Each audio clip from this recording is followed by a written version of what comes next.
Hey, welcome back to the Dynasty Grind. My name is Peter Howard at PA Howdy on Twitter. This is a live stream we do every Wednesday at 9:30, in season, off season, out season, whatever the season it is, to talk about Dynasty fantasy football. Zach Reed, I don't think is going to make it today. Something about going on a journey into the future. I don't know. He was very vague.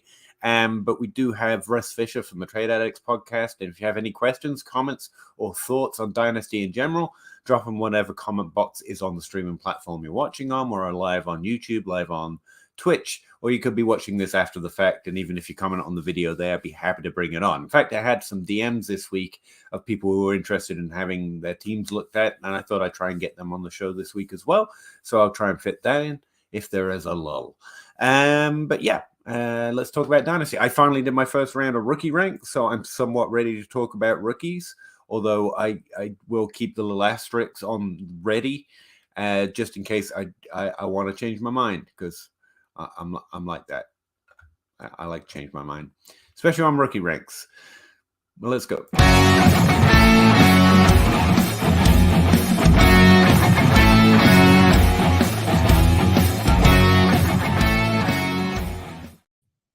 Hey Russ, how's it going? Good. Yeah, so Zach is just like being very weird about it. Talk of jetpacks and star killers and weird stuff going on. I think he's turning into Boba Fett or something. That's the last thing I remember him saying. But someone DM'd me after our show last week asking me to look at his team, and he had a whole thing written out, and I was like, you know what? I'll ask the people on the Dynasty Grind. I don't think I can read all that. And now I'm like, I really should have saved that information. Or just actually sent it to us for us to look at, because Zach and I... Well, I plan to. Hang on, I'm sending it in our Twitter DM. That's a screenshot, and I'll... let you know what he says, so maybe we can read that at some point and get back to him tonight. I thought that'd be pretty cool. Well, why don't we talk about the people who are here already tonight? We'll do that too, but like I'm a one thing at a time kind of a man, you know. I just like doing this thing. But yeah, all right. Scott McCall's been in here for a while, so we may as well talk about what he's saying. 12 team, half point PPR, 1 QB, start 8 Hurts. Wow. Running back. I wish I could start 8 Hurts. Me too. Gibson, Herbert, Chase, Godwin, CD Lamb, Waddle, Adams. It's a good lineup. Gerald Everett could use some improvement.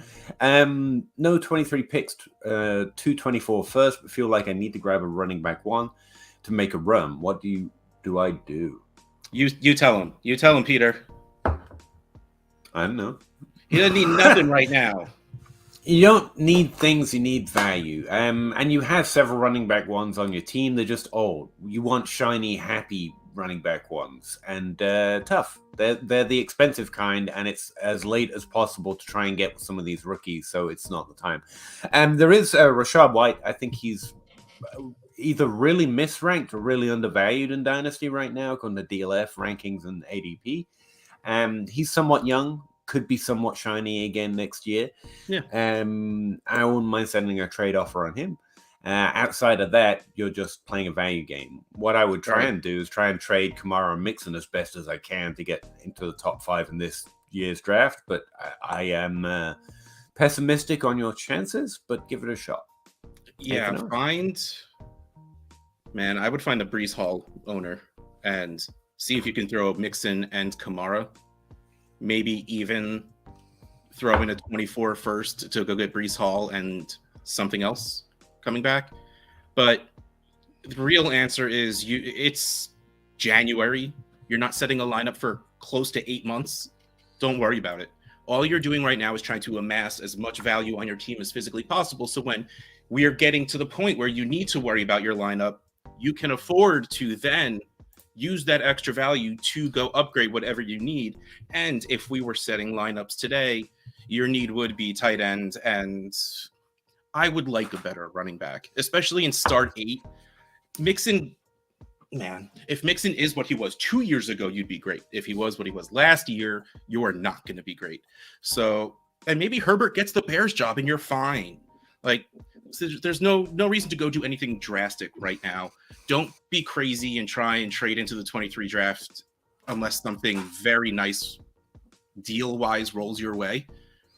I don't think you have to do anything. And I still am enamored with the wide receiver course of every single person that comes in here to ask questions. Like, I feel like this is like us. We did this.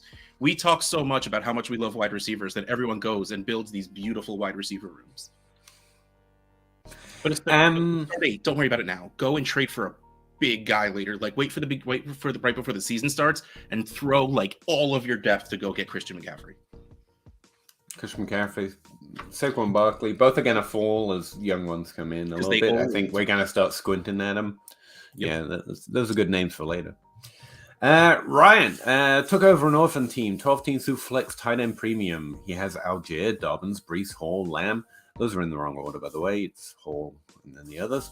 Lamb, Smith, Jay Williams. I'm assuming Jameson. Donovan Jones. Well, it was. Oh, okay, fair enough. And then it stopped. Curtis Samuel, Alec Pierce, Kyle Pitts. Only Derek Carr at quarterback. Well, that's your problem right there. Your quarterback is your problem. He's got number 2. Okay. I was about to say, I hope there's a question there. I have the 102 in the rookie draft. Should I move?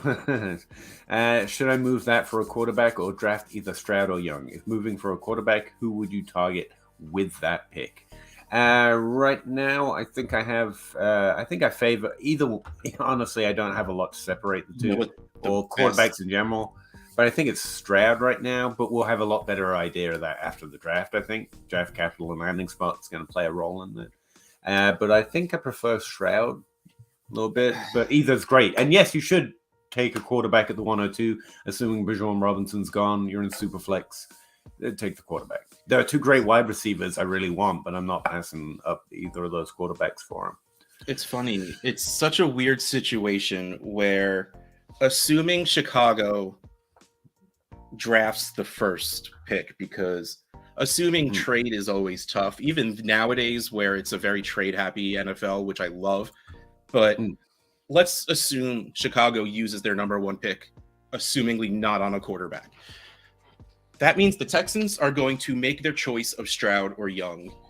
And my problem will be, assuming they do take who everyone agrees is the better quarterback, I'm going to want the other one on my Dynasty team because it's the Texans and their team is going to be rough. But coming up next is a couple of teams that at least have more around them.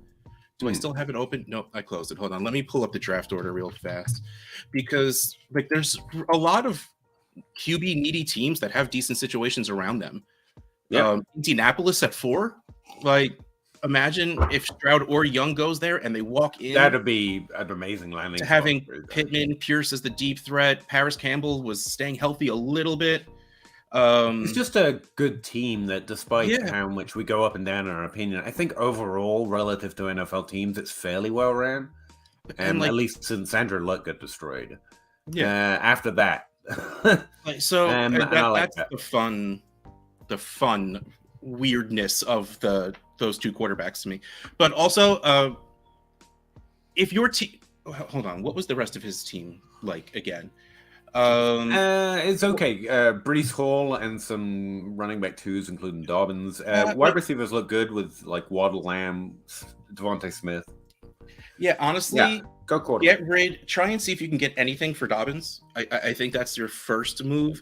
I love Dobbins, but he is going to age out before you get your team ready. And honestly, that's just 2 years. That's after this coming season, Dobbins is going to start aging out because he's going to be up for a next contract very soon.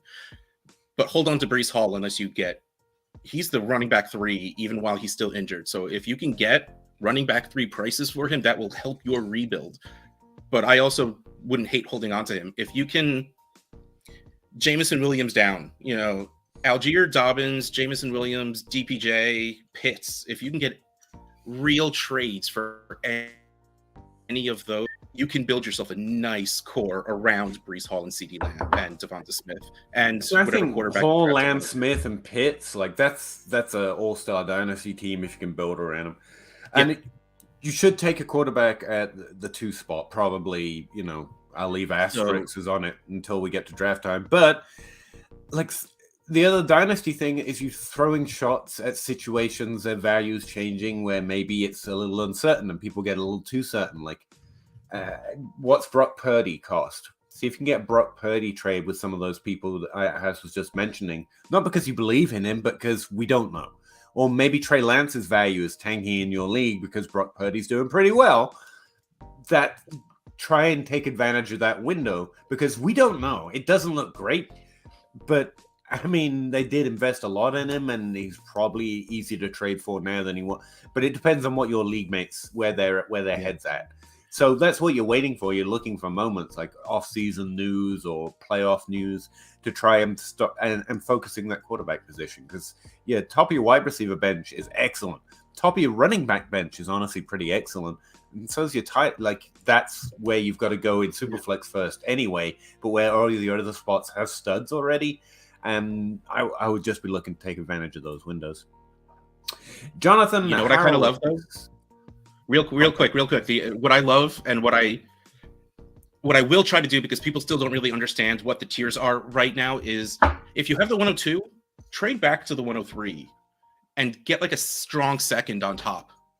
And you're still getting one of these 2 quarterbacks and you're getting a second on top, especially if you're in as big of a rebuild as that can be. You need those seconds as well. Maybe not to draft, but to make other moves with. So getting everything you can whenever you can. If you don't have a strong preference between those 2 running backs, try and see if that person with the 103 has a strong feeling and see if they want to trade up to get their guy. I've also been wondering about, you all remember where Kirk Cousins came from, right? The 5 interception game guy and the quarterback competition and that whole mess. Like, you keep your eye out for that maybe undervalued back of the roster stash when quarterback, especially in Superflex, but especially in your situation. Sam Howell keeps occurring to me. Not a great prospect, but okay. Actually pretty decent. Low draft capital. That situation's enough of a fire with enough weapons that a Brock Purdy or a upside, the ultimate upside of Kirk Cousins could come along. And Sam Howell's just kind of sitting there. Everyone's forgotten about him. Last year's quarterback draft class was trash. We're on to the next. He did nothing. I'd much rather try and trade almost nothing for that guy than if the Brock Purdy debate in your league is all the rage. That's just a quiet kind of a move, if you know what I mean. And I like his name keeps occurring to me. Like, where's a team where you've got some actually interesting weapons and a quarterback who's at least above average in terms of his accuracy? He's not going to be Patrick Mahomes, don't get me wrong, or turn out to be Tom Brady, but he could definitely be good. And like the Gardner Minshew of the year, like maybe it's Sam Howell. Start being interested before there's a news cycle on it, you know? Yeah, and just to that point as well, I think everyone thinks about Jordan quarterbacks. If you just grab backup quarterbacks in case they randomly get caught in controversy or whatever, they might get a little bit of a spike. One quarterback, I think you can also have their backup. There you go. Boom. It's like shopping undrafted free agents because no one else cares. You kind of have your pick more often than not. So you can also try to be selective. Like, I don't know Sam Howell's any better than Jordan Love, but everyone thinks Jordan Love is that guy. And he had a worse prospect profile and has been in the league forever. And the fact Aaron Rodgers is good doesn't mean that when and if Jordan Love gets a shot, he's going to be good. That logic doesn't track. Like, I would rather go for someone like Sam Howell that literally no one even remembers, because why would you, But then again, the Gardner Minshews of the world are usually from nowhere. Like, no one ever knew their name for any reason. So, again, Sam Howell's probably not gonna be Kirk Cousins, but I like it. It's a quiet kind of a move when that's a position that you really need to focus on Superflex. I like that kind of thing. Jonathan Horowitz, I don't know what this means, but congratulations on being a YouTube member. Yes. Good job, man. Frank N. Are you buying low on Garrett Wilson now with Rodgers rumors? Are there actual rumors? Are there Rodgers rumors? The Twitter. Oh, no. Are these just the regular Rodgers rumors? What if Aaron Rodgers goes to another team or gets traded because he has a no trade clause? And I don't react to that stuff a lot outside of trying to play my league mates like the Purdy and Jimmy G, and like depending on where they're at, if there's someone dropping in value because they're a little more certain than they should be, sure. Like if Wilson's dropping like significantly in value, then yeah, I'm going to try and get it because I don't think this news affects my opinion of him too much. But I already have him like as a top, I think he's a top 12 dynasty wide receiver at this point. There's not much more value I can put on him. That's already ridiculous, you know? So I was already targeting probably where you'd put him with that. Yeah, I'm scrolling Twitter and I see nothing about this, but I remember joking about it that I would love it because oh no, that was Brady. Because we were trying to find out, you know, like Brady's going somewhere, how great it would be if Brady went to the Jets because he'd be in the Patriots division.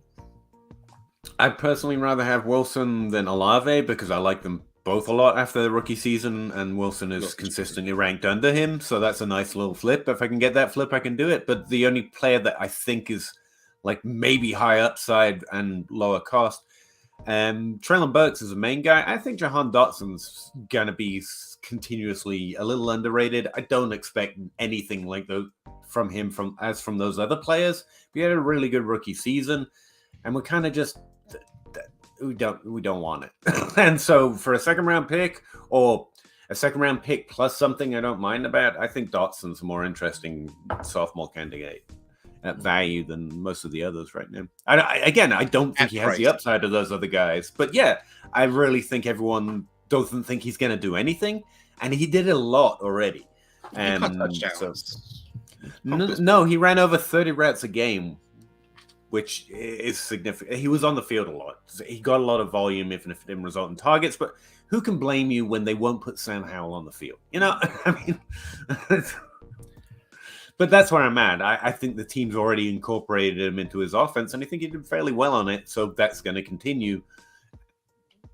And that's the thing. Like, why wish the player I'm rostering is going to be the wide receiver 2 on a team when you have one that already is in his sophomore season who did fairly well? Like, you know, for the same price, I'll take that one. Would you guys take a QB at 105? Nope.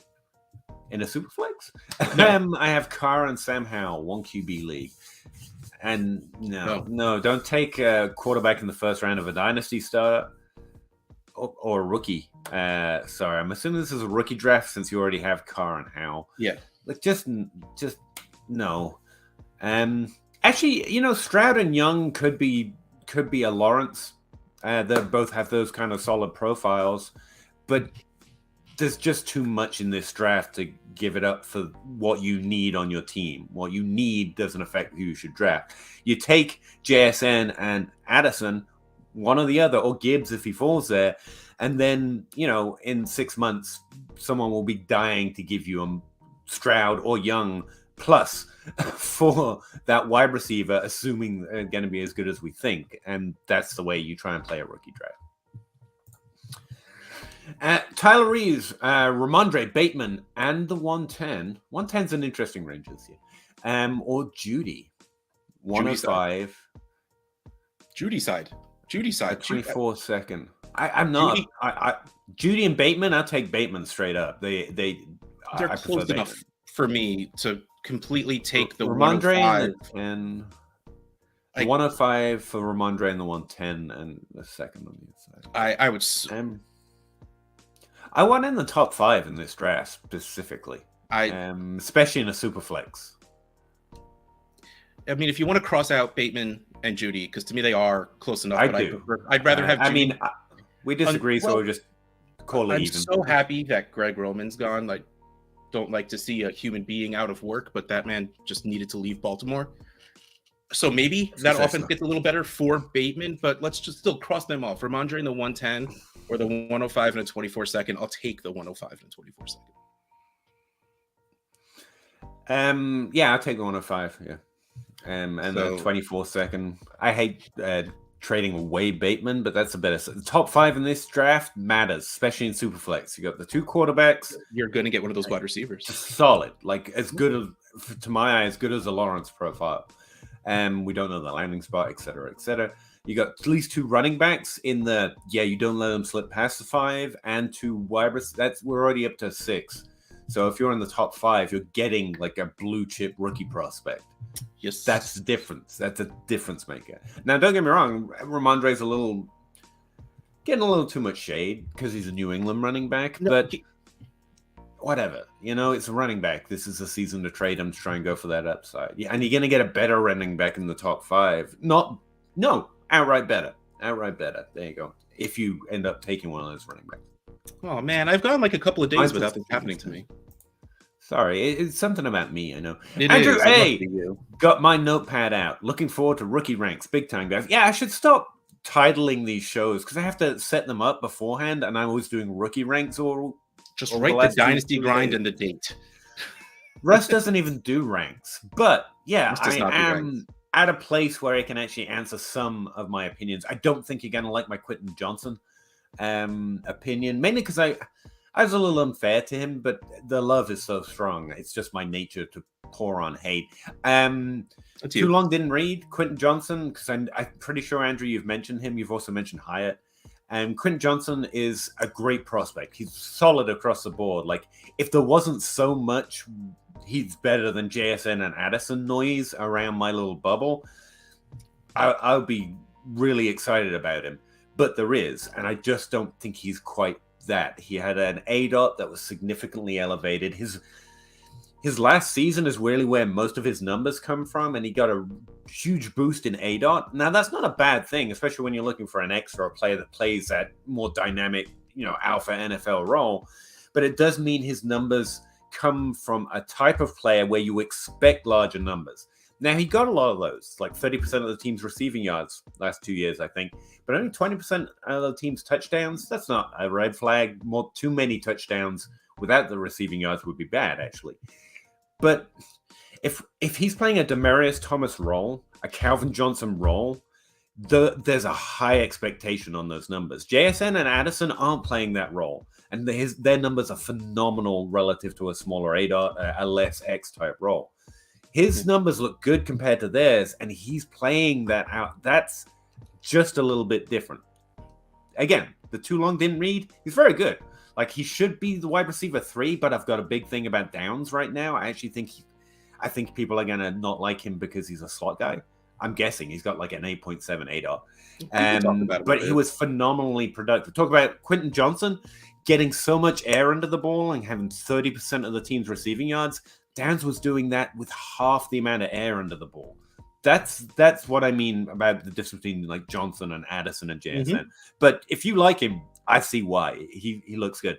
Hyatt is like that, but extreme. There's more information, and he was much more of a consistently high ADOT guy. Yes. And at those ADOTs, it's so hard to catch the ball that it's a little unfair. But if I had to argue it out, I'd point out that Hyatt and especially Johnson caught the ball at a below average rate for their ADOT, whereas Downs and JSN and Addison didn't. That's nitpicky of me, but yeah, that's my first blush reaction. All of them look pretty interesting. I think the NFL are going to like Hyatt and Johnson a lot. It's a rare skill set. They will probably be the but for fantasy, I tend to slide towards where I know fantasy points come from more often, and that pushes me towards those other guys. Drew Branley, 12-team Superflex, half-point PPR, no tight end. Premium QB is Herbert Watson.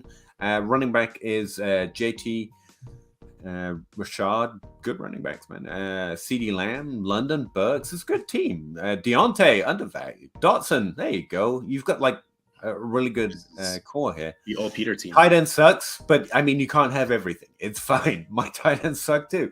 Would you trade the 104, the 111, and the 112 for Fant to get Pitts? The 4, 11, and 12. That's too much at this point. No. Pitts and the 103. Oh, you get the 103 back. 1,000%. I would drop back one spot and give up this the 111 112 to go get Pitts. Part 2 probably can get Bijan at 103. Yes, and yes, you do this. Yes. Pitts and Bijan Robinson for the 4, 11, and 12. And honestly, I can understand what they're doing. Like, it's the right.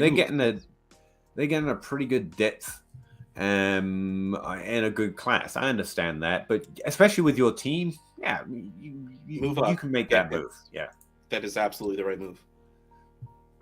Thank you, Blurry Russ. We got Blurry Russ today. Randy Wyatt, in a 14-team Superflex, I have Hurts and Herbert. I have 4 of the top 8 picks. If the top 4 QBs are taken in the top 10 of the NFL draft, does it make more long-term sense to draft Levi's and do not draft? And I'm not a quarterback evaluator. I did spend a good 2 hours talking to Travis May, who's a big-time Devi College stock market mojo guy anyway. He's normally who I talk to for like a good solid what an actual scout / analyst thinks for college prospects. And the way he put it is if the NFL drafts them in the first round at all, it is going to set NFL analytics back at least a decade. Like, and they will. And honestly, yeah, I get it. Now, Levi's is just bad. He's just a bad passing quarter. The type of player they draft because he looks like an okay passer and we need a passer, but he'll be bad. Richardson looks like feeding into the rushing narrative because you don't understand what's actually going on. You don't understand that Fields and Hurts are actually above average passers in college, and really it's just about their running. He is so inefficient. He's like 47% completion percentage relative to where he was playing on the A-dot he was throwing at. Drew Lock had a better accuracy relative to how he was playing on the conference he was playing in. That's the closest I can find to a player drafted in the first round. Drew Lock. Now, I don't want to hate on any player, let alone Drew Lock. I mean, he's had a hard enough time, and it's not like he can't show flashes. But again, he's twice the prospect Richardson is, and that's the guy we're talking about. In terms of passing, can the man run? Yes. Sorry, I didn't mean to go off on this, but yeah, I would not draft either of those in Superflex. I would let someone else go, draft capital. If they go in the first round, let someone else in your league go, draft capital, draft capital. A quarterback not taken in the first 10 picks, as you pointed out, is not the same thing as a first-round quarterback. That you want that high-drafted quarterback, or just go for the fourth rounder that you like fairly deep. That's my personal 2 cents on it. But to answer your actual question, does it make long-term sense to draft Levi's and Richardson at 6 and 8? Depends how your draft goes, depends what your league does, and the value of quarterback in your league. There could be upside. Trade the picks. Don't bother. I was going to say Trey Lance had bumps. Those 5 games were phenomenal. Richardson can, from the rough glance I've given him, yeah, he can run around all around that field and impress everyone with what he can do if he got the chance, and that would create a value window. I think 6 and 8 is way too high, even if they're taken, and they should not be in the first top 8 picks of the NFL draft. Like, no, I don't think so. You'll probably start seeing them around 10-ish, 8 to 10-ish, depending on the draft. In the 14 team, you might take 1 at 8 and not feel bad about it. But honestly, I would rather trade the pick and let someone else draft these 24 capital as well. Like something else, Travis really got into it with me on the podcast that's going to come out next week. He was pointing out how there's this eligibility problem at quarterback specifically because of the licensing deals and COVID. They got an extra year of eligibility, so they stayed in. So next year you're going to get, like they thought this year was going to be more than just Stroud and Young, which frankly, just having the 2 is pretty amazing. But instead they're staying in. Maybe they'll get paid with that licensing. Also, they've got an extra year of it. Why not take the chance? So we're going to have a bunch of slightly older than usual, well above average passers and quarterback talents. So people might not like it because it's just 2024. 2024 sucks. But you've got all these quarterbacks that were going to make this draft class great coming out next year, underrated class, and they're going to be older, so people might overlook. I mean, it depends how degenerate your league is. They might overlook that the best quarterbacks are actually coming out next year because of everything that's gone on recently. So, like, that's not something you can make a strong play on. But, like, if you're targeting quarterbacks, and obviously you want to compete this year too, don't get me wrong.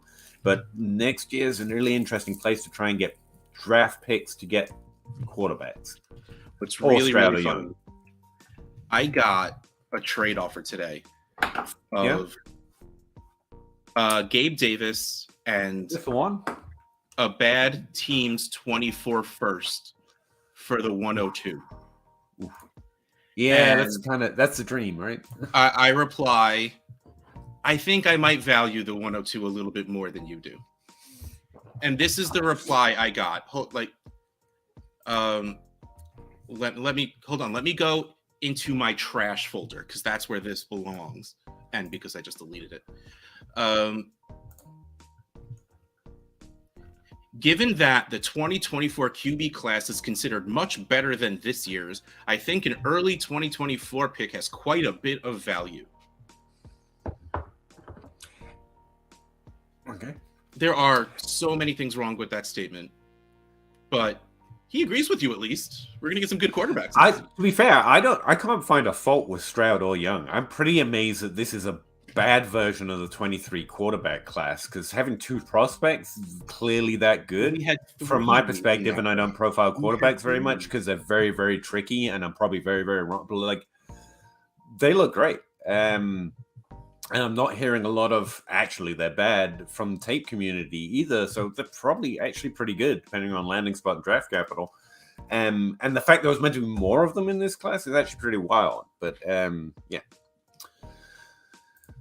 But anyway, just something Travis shared with me, and he's usually pretty sharp. So I want to share it with you all. Well, he is always, in fact, pretty sharp. Randy Wyatt. I traded Huntley, the 103, the 208, the 102, after the guy who had the 101 included it to get Justin Fields. New owner of the 101 has Russell Wilson, Sam Howell as quarterbacks with no other draft picks and loves CJ Stroud, right? Yeah. So you think that this person is going to draft Stroud at the 101? Yeah, they shouldn't have traded up, should they? You didn't bother letting them know that, which is. Hey, if they can, you just got the 102. If that turns into Bijan, that is. Love it. Get to make the same pick, but with a plus. Yeah, and honestly, I don't mind his energy. If he just wants to lock in Stroud, he doesn't know. You know if you're a man of your word, a man of ADP. So, when he got his guy. Hill and Brady, he paid too much, but still. Hill and Brady for Debo and Kirk in 12 team super flex. Tyreek Hill and Tom Brady for Debo and Kirk. I see what you're doing there. I actually kind of like it. I think Debo's underrated. Kirk Cousins more likely to play the next 2 years at least, I'd say. I haven't looked at his contract lately, but probably. Yeah, I don't mind it. Solid move. Yeah, it's not bad. Hill probably trades for a better wide receiver at this point. You could probably trade Hill into one of those young guys we were just talking about. Yeah, and that's a really good move. But you're not going to get since where we are Cousins right if now. You do that. I would like this move if we were in season a lot more than I do right now. Oh, right. Right now, Tyreek Hill, there's no his value will not go down. Maybe with the right landing spot, and if like Jordan I remember the very first mock draft that McShay put out had Jordan Addison going at 5 to the Giants. Like maybe that happens and he maybe gets over Hill in rankings, but Hill is really, really good on a team that is built to pass to him. I don't think he's going down in rankings. Debo, nothing can happen that will move Debo up, and Kirk Cousins is what Kirk Cousins is. It's a good trade. I absolutely believe it's a good trade, but I would rather, right now in the non-point scoring season, look down and see Tyreek Hill on my team than Debo and Kirk. That's fair. But I think it's not wrong. It's a good move, and assuming Debo's value is also happens, probably flat given his nature and his injuries, but he's got a couple of extra years. It's probably about even, but you got a couple of extra years.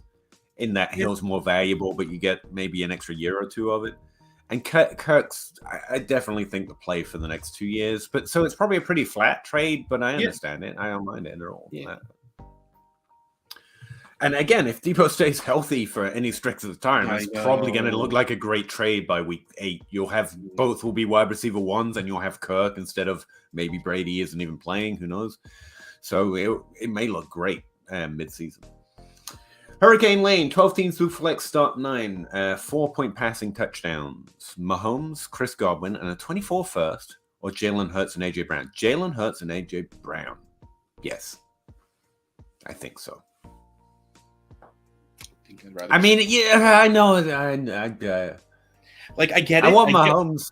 To be honest with you, I'd probably say no if I have Mahomes, but I think it makes sense. Like Hurts I is in believe in that Chris category. Godwin. I believe that Yeah, regardless of who the quarterback is in Tampa Bay, Chris Godwin will be good because Chris Godwin is a very good route runner, has very good hands. Let's go Penn State pass catchers. sure, but I think AJ Brown is worth Chris Godwin in a second. I would do that Yeah. trade. Oh, the value for this is fine. Like this is what it like. That's fine. But if the value is fine, give me the most valuable player, and that is still easily Mahomes. Yeah, okay, I'll change my mind here. I think if you got the Hurts and AJ Brown side, I think you're good. Yes, But again, if it was my team, I'm like, upside, I'm probably just keeping Mahomes. weekly upside. Keeping I Mahomes. think the Hurts and AJB side it has a higher point upside. But does the 4-point the 4-point kind of matters here? Who's more likely to get a rushing touchdown? You know. But yeah, no, you're right. You're right. You're right. But it's fine. Like I think you're good either way. Play your feels. Graphic 13, 12-team Superflex. Start 11, 2 tight end premium, 2-point tight end premium probably. Two tight end PPR. They have to start 2 tight ends, so they're canceling their league. Is what they're saying. I swear. Sold my soul. Oh, okay. After tanking season. Don't know why I can't read today. Rate chance at 23 ship. Mahomes, Herbert, Aaron Rodgers looking pretty good so far. JT, Saquon, and you've got the 101. Okay. Yeah, you're probably going to win. You have a very good team. Somewhere in the 90-95%. Like you should make the playoffs, injuries notwithstanding. Yes, you will make the playoffs. It's luck after that, but that is a playoff. I think you're making the final as long as the injuries don't treat you too harshly. Like that. You know what? Yeah. Go trade Jonathan Taylor for Kelsey plus. Kelsey plus Najee Harris. That would be beautiful. That would be beautiful. They probably don't have Najee Harris, but you see what I'm doing there. Not Swift. No. Only if it's exactly those 2 players. Only those 2 players. Otherwise, don't do it. Well, yeah, that it doesn't have to be those 2 players, but that kind of idea might be the only thing I can think of. Actually, you thought of it. Andrew Carlson, 12-team PPR 1 QB. Would you trade Goff in a late 24, third, and second for the 209? Sorry, Goff in the 3rd round in 24. So Goff in the 3rd for the 209. For the 209, 1 QB 12-team. No, there's no point. I mean, you're not getting much more for Goff. Like the goal of putting Goff in a package is to get value off of it. What you need to do is trade Goff in a second for an earlier second. Getting up to the 209. That's a good point. Not going to get you anything, regardless. Yeah, it's a good class. It's not an infinite class. Yeah. Unless you think you get can a late first for Goff and an early second, or get a high first for Goff and a late first. Like you're looking. It's the right idea. I don't think you've targeted the right thing. Add more to Goff. Get something shiny. Yeah, push it up. Shiny things. It's shiny things season. Kevin. Oh, he's talking to someone else. I get to move on. Hurricane Lane, 12-team Superflex start 9. Move it on. We did this one. Hey, awesome. Sorry, we took a while to get to it, Hurricane. Grimley 1314. I tend to agree with you about rushing quarterbacks and their low injury risk. I don't think there's an increased injury risk. There might even potentially be a low one, but I like what who was I was talking to about this on the podcast. It was a couple of weeks ago, but he was saying it's more about how they run, and that comes down to knowing how they run, because Wilson runs different than Hurts, runs different than Rodgers. But yeah, I think it's relative. Yeah, but also look at how these guys got hurt. Most of them got hurt standing in the pocket. It has nothing to do with running. So no, not worried at all. It is pure coincidence. But it doesn't worry you a bit how it went this year. I mean, injuries always worry me. Don't get me wrong. And yeah, it looks bad when you stack it up that way. But like the one guy I know that got destroyed was not a rusher. Like Andrew Luck got utterly destroyed. I mean, Cam Cam Newton got degraded over time, I guess, by different injuries. Also, but honestly, he was still getting jobs and just kind of stopped. but that's Robert also, like Griffin you said before, and Andrew Luck, and one's a rusher and one's not, and that's always the dichotomy I go with. and Sorry, with what you said before, and the problem, and what I'm worried about with Josh Allen, which it seems like they sort of stepped back a bit on his anyway. Cam Newton is the size of a linebacker, so he did not care about contact. Josh Allen does the same thing, and that scares me because that will wear you down a bit, especially if he's a pretty big. Let's face it, these defensive players are smart. If you're a QB and you're running at them, they're probably launching at your right shoulder, like they're going for your throwing arm. And that sounds awful, but football's an awful game. I don't know what to tell you.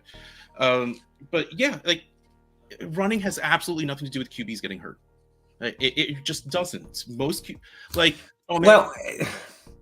I mean, you can get injured because you rush. You can get injured by not rushing. Blew out his knee trying to tackle who caught his interception. Like, he was a rushing quarterback when he came into the league, but that's not why he got hurt. Like, none of it matters. The rushing has nothing to do with any of this. So no.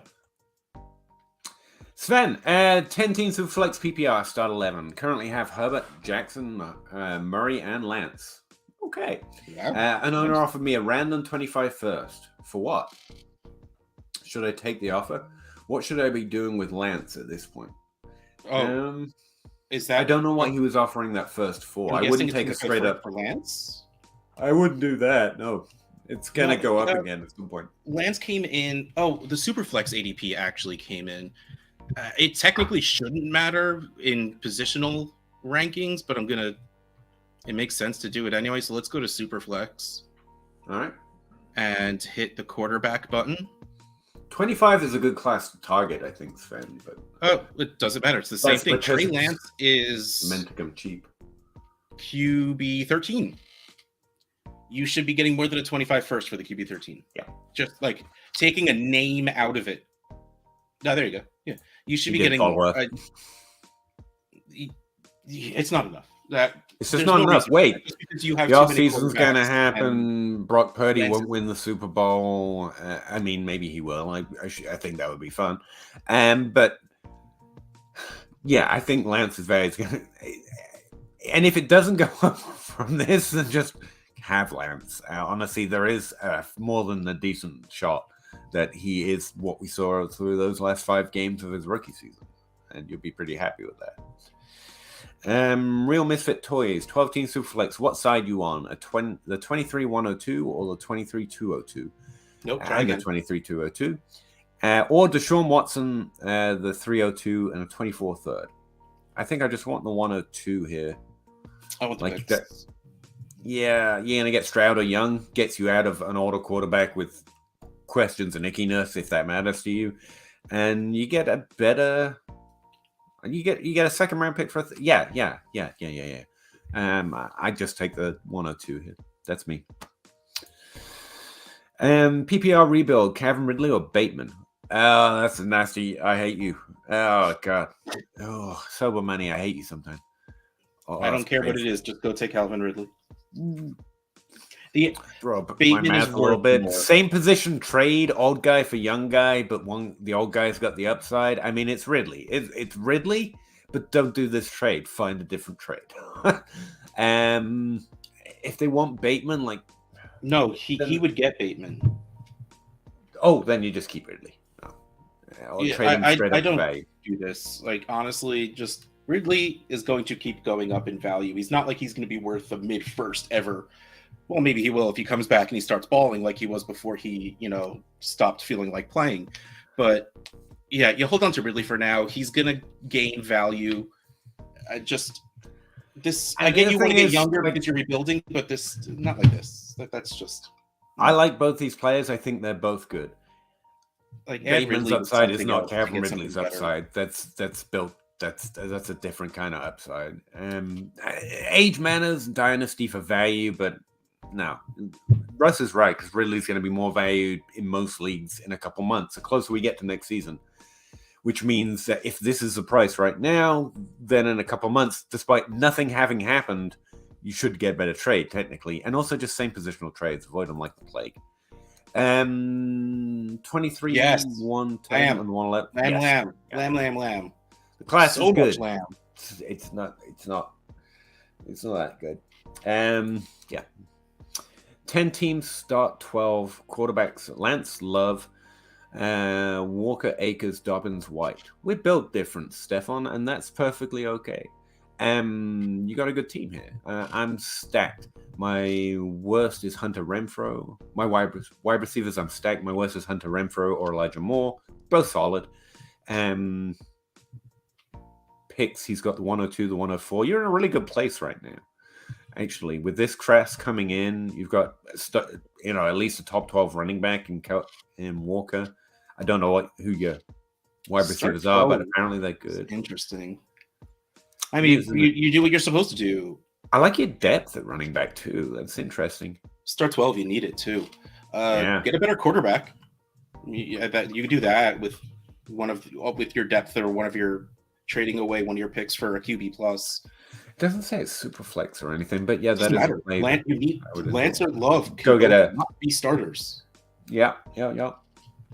I would solidify your quarterback position where you've got little else to really change, and you're not going to like it. I can tell from the way you've built your team, and you've done very well. I think this is a great team, and with good options in the 23 class. I think exploring Ken Walker trades this offseason is a really good idea. Yes, it is. He's valued as like a top 3 running back, and Ken Walker's phenomenal. He's amazing. That's as high as it's going to be. Yes, it is. Again, if you don't get that, then just keep Ken Walker, and you're good. I mean, you're good. But it's a good time to explore it. See if someone else actually feels that ADP right now. Like he's going to be the best running back ever for life. Then you can find some good trades. But again, only at extreme value. Scapegoat. I feel like I'm in the minority of loving Ulysses Bentley, running back. I don't think I ranked him yet. Sorry. Like I said, I just done the initials. I don't recognize the name. Sorry, what was the question though? And transferred to Ole Miss as being a 5th round gem. I don't know. Maybe I'm crazy. I don't know enough about him. I've never heard that name before. So Ulysses Bentley. I was just gonna look to see if I can do it quick. But honestly, I don't think I've even added him yet. So 5th round sounds about right. What I can tell you is you should be doing that. Find running backs that you think are deep gems and add them in later. The later you get in a rookie draft, the more you're just adding running backs. Sometimes tight ends, but very much running backs. So yeah, or especially if he gets drafted or lands on a roster even. That's the type of thing I love to put on my roster. Yeah, that was child friendly. Stefan, it is 2 QB. Okay, yeah, then you definitely have to. Oh yeah, go after QBs. You have a lot of work to do. Okay, you'll get one at the 102. Hold on to the 104 because you're going to get Gibbs or JSN or one of those also. But yeah, so move Ken Walker for a quarterback. If you can, I don't want like add Walker to Love if someone believes in that. Yeah. I agree. Not that exact trade. Your league is going to be wild, and who you like is going to be different than who I like, and that's perfectly fine in terms of what you expect from him in the future. But that's a position I would try and improve, and those are the players I try to shop around. Randy Wyatt, Russ, hook me up with Trade Addicts League. Yeah, your name is on the list. Waiting on I still have a couple more to go. I think I actually filled all the open teams, but I still have 5 or 6 spots for TA11. But I'm going to slow down on filling them because if I fill them all too soon, I'm going to do the draft right away. And it hasn't even been the Super Bowl yet. And I usually don't start this until after the Super Bowl. I just got super impatient. So, yeah, Randy, I'm trying. I'm crossing my fingers for you. Andrew. L. Zerline did a neat thing. Put the 5'11", 190 pounds into the quarterback draft history. Only 6 players came up. Seneca Wallace, Doug Flutie were the most. Yeah, we hear this every year, though. Like that, I heard that about Kyler Murray. The Doug Flutie thing comes up every year. When we cannot compare human beings now to human beings back when Doug Flutie played. Or the Go NFL look game. at what 190 pounds But- looked like then and what 190 pounds looks like now. Go look at what the linebackers looked like then and go look at Micah Parsons. You don't even have to do that. You don't even have to do the game has moved on. Like, let's say everything's the same. The reason Doug Flutie was good is because he was in the NFL in that position because he was good. There are relatively few that enter the NFL at that size to get the opportunity. This was the argument for Kyler Murray. Like, he's not small and drafted high. He's drafted high, so the fact he's small doesn't matter. It's a sample size, bro. Remember how recently that came to be, because the only thing against Russell Wilson was his height and that he transferred. Not a neat thing. That's the cheapest dang NFL analyst damn ass. Well, if we just look at this highly specialized sample size, well, let me try blue eye color and their mother's maiden name. Let's see what other crazy list I can come up with. And Andrew Luck.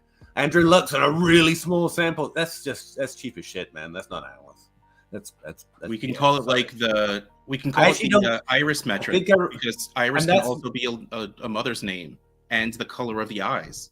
And again, I know the name, not at him or anything. I don't know. It's probably very good, but I hate that kind of, let's make something that makes a point I'm trying to make, but it makes it sound like it's a correlative good sample set that you can go and use for other, like, don't use that process or anything. This is specifically to make the point he's trying to make. I mean, he evaluates players, so he's probably evaluated them. That's why he's trying to make that point, and I don't. But yeah, that's a ridiculous way to sample. I'm going to try and research how many 6 foot, 240-pound guys are good at making spreadsheets. I mean, it gets to the point where the faster you are at the combine, the less likely you are to hit using that methodology. That doesn't make fucking sense, does it? No. It's because that's not his actual methodology. It's meant to make the point, and I get it, but it leads people into thinking, oh, you can do this and because I know that because I did that. Just a moron who's trying to get better at fantasy and those kind of things. I was like, oh, I can make samples by just sorting by this and this. Oh, no, look, here's all the players that will hit. Why am I losing every year? It's because that's not actually a methodology.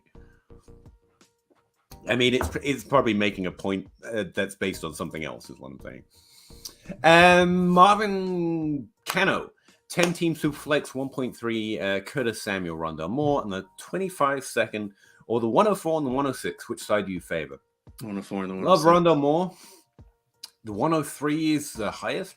That's the shiny thing, right? But honestly, you've got 2 in the top 6 in a Superflex. That's tempting. That's an interesting group. You're gonna get. There are 6 players like.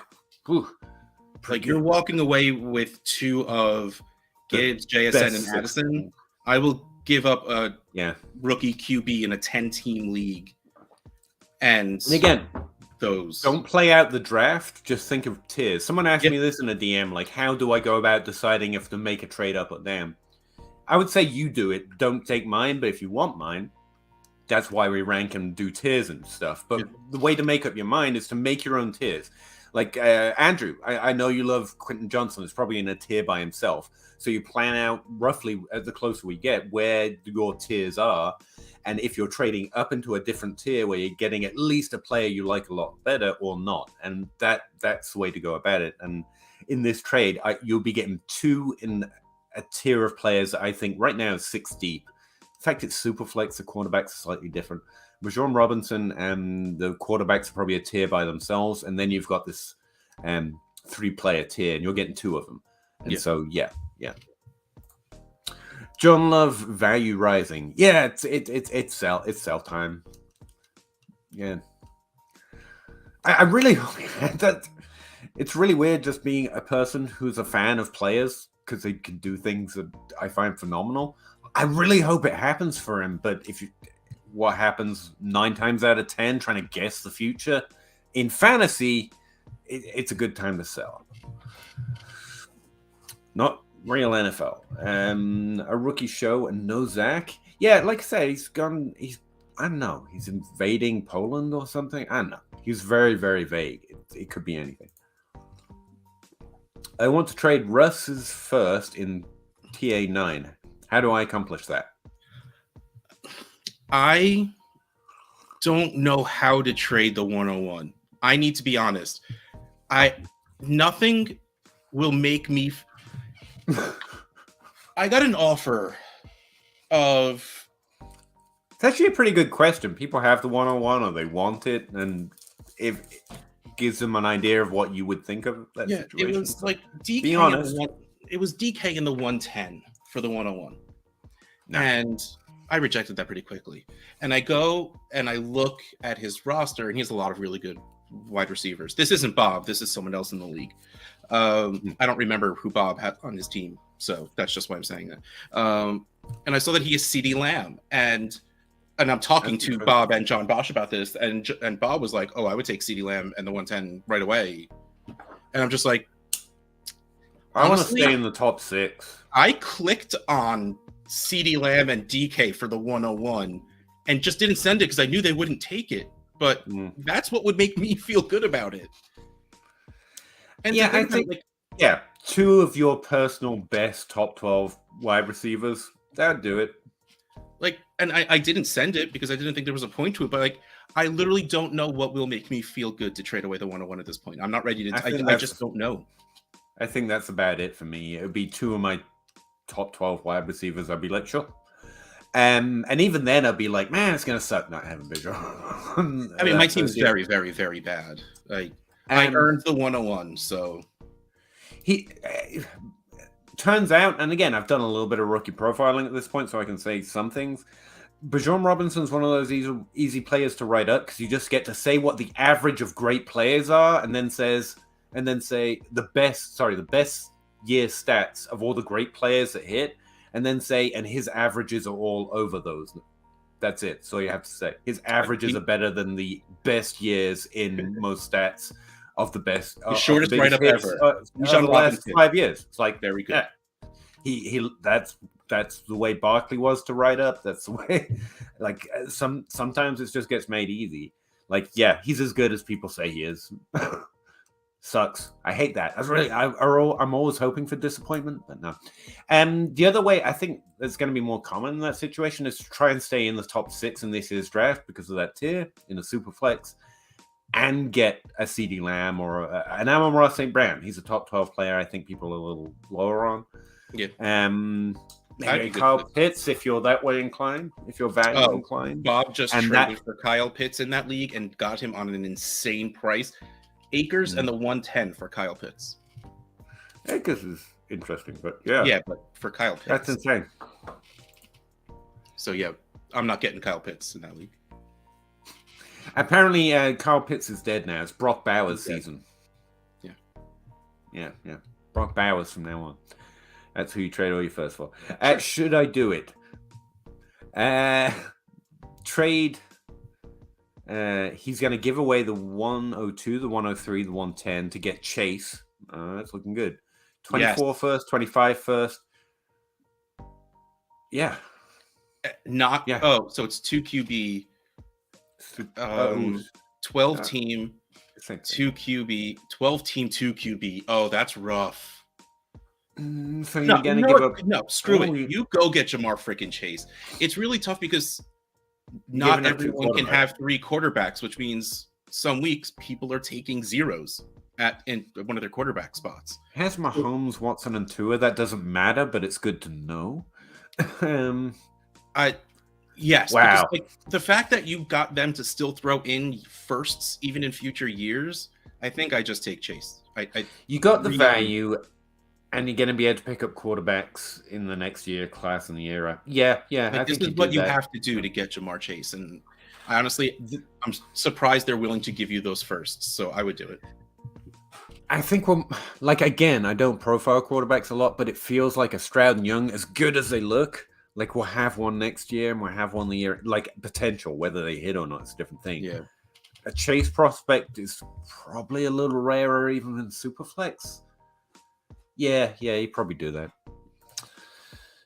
I would do that. You can make up your own mind, obviously, but yeah, it's a nail biter. Stefan, I'm a Lance and love Truth. Do I complete the cycle and add AR-15 to that list? AR-15, the gun. Amon Ra. Allen Robinson. Aaron Rodgers isn't 15. Aaron Rodgers. No, he's not. He doesn't wear 15, does he? Sorry, Stefan, we suck. But yeah, you stay with your guy, man. Keep Lance. His value should come up. Rodgers is available for 2 firsts, apparently. Is that what the Packers said? That's good for them. The NFL is getting more trade friendly. It's a good thing for us. More fun. Yeah. Seen that in my YouTube feed. Never watched it. I don't know. No, sorry, I missed it. Mine's blank. BW. Any cheaper guys, buys, lows you're targeting in tight end premium? I would still swing at Trey McBride if you can get him for a mid to late second. I think that's interesting. Kittle, because he's old and people are like that. I think Pitts is at an all-time low, but I think you're talking lower bar than that based on the way you're talking. And my mind goes straight to Rashad White. But if you're talking about tight ends, Dolchitz is interesting. Likely is like the least likely hit ever because it's Andrews. But I still likely. You need them to like go back to old Baltimore where it was just three tight ends catching passes, and then likely you'll be a thing. Yeah, it's kind of a maybe 1 year when something happens. Like I still think likely can happen. Tight ends. I was just re-ranking. Dolchich and Trey McBride are the only 2 that come to mind in terms of where you're talking about, sneaking one by someone. It's the only players I can think of. Would you trade the 107 for Trevor Lawrence? Or Evan Ingram? There's a chance everyone forgot that he was pretty good this year. Yeah. And he's 28, which is good for a tight end. Would you trade the 107 for Trevor Lawrence and the 24 second? 107? Yep. 1 QB. Wait, I need to count.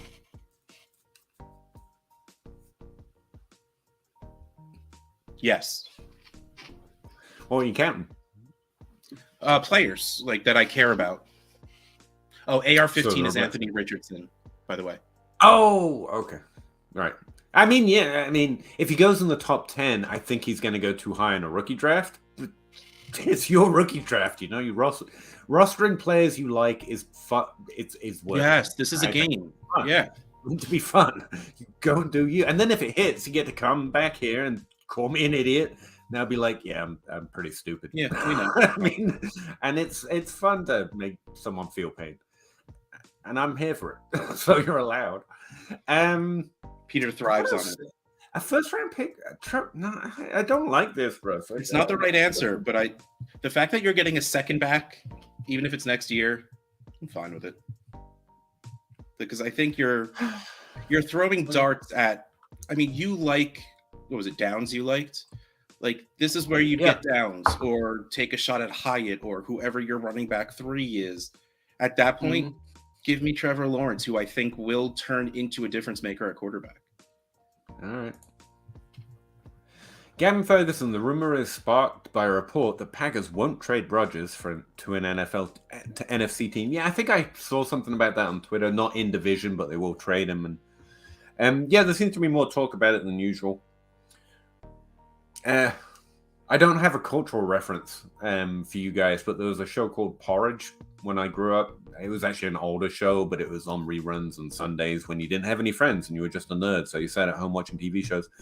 But there's a character in that show, and he's best described as he doesn't believe anything unless he sees it. Like you could tell him there's a unicorn outside on fire, and he'd be like, "Yeah, all right." Unless he sees it, he just accepts what you say and has no trust in it. And that's exactly the way I treat these kind of things. I'm not saying it's the best way, but I would rather underreact than overreact to trade rumors because the former makes me feel more silly. Like, why the hell would I listen to a news report based on an agent and a team trying to create value for themselves? It's like believing they're going to tell you their game plan in the news as if they're just going to announce to the opposition, here's what we're going to try and do against you. And then you make a play based on it in DFS and then it doesn't happen. You're like, of course they were lying. And that one makes me feel worse. I'm not going to tell you not to react to it, but that's a decision I'd make. Which way would you rather have the rug pulled out from under you? Firefox. I have used your browser before. Thank you very much. The 105 and Brees for the 101. That's a really strong offer. It is very, very strong. Like, if you want to make sure you get your deal done, you do this. I take the 101. Yeah. I would take the 101 there too. That's especially because you're talking start 8. So yeah. Normally we're saying trade for Brees, but not in this case. No, I would give up Brees to go get Bijan. And here's the thing: Ken Walker truthers and ETN truthers. Like, here's the thing: I keep talking about Brees Hall and Najee Harris. Bijan Robinson has the potential to be one of those running backs that we do go all googly-eyed over for the first 3 years. And the other guys are great. Brees Hall, Ken Walker. We're just assuming there's a slightly higher floor. There's the first few years of Ezekiel Elliott, Saquon Barkley, the great years of CMC this year included. Like, that's what we're expecting. And we could be wrong, but that's a bet we're making. And I'm doing it with Brees too. So that's what I was trying to say. It's not just that I hate Ken Walker or something silly. 1 QB PPR start 10. Would you give the 106 and the 107 for Amon-Ra? So fast. That's 6. In a 1 QB. You're getting an extra guy. So fast. Oh, yeah, 1 QB. That's good. Yeah. I wouldn't be as fast as Russ, but we both get there in the end. Mm-hmm. Robert, 12-team Superflex, start 8. AJ Brown and Gabe Davis, or Devontae Smith and Chris Olave? Oh, that's AJ Brown for Smith and Olave. It's probably Smith and Olave, but start 8 does it for me. Just give me AJ Brown. Yeah, AJ Brown's a player I want, but you're getting years and you're getting 2 really great players who aren't going to be AJ Brown, to be fair. And you're right about the start 8. This is a what team situation you're in. If you've got a really great team and you're in the playoffs next year already, you already know that, then yeah, AJ Brown. But if you're anywhere in the middle or towards the back, I take the 2 great young wide receivers. Yeah. It's trying to have my cake and eat it too. I'll admit it. The answer is AJ Brown, but just saying, there is a way you can. The other side's not wrong. Like, those are 2 great players. So either way, it's fine. But I think it is start 8, regardless of how many teams it is. You want AJ Brown as one of your starters. Yeah, and it's just because there's a knife edge. Like, to tier them, like AJ Brown's a top 12 player. The other 2 are probably great top 24 players for years to come. One injury to AJ Brown and you wish you had the other side, but if you're trying for that upside, you take that risk, and if you're not, then you don't. That's another way of looking at it. The same way, actually, described differently, because that's literally all I do all day.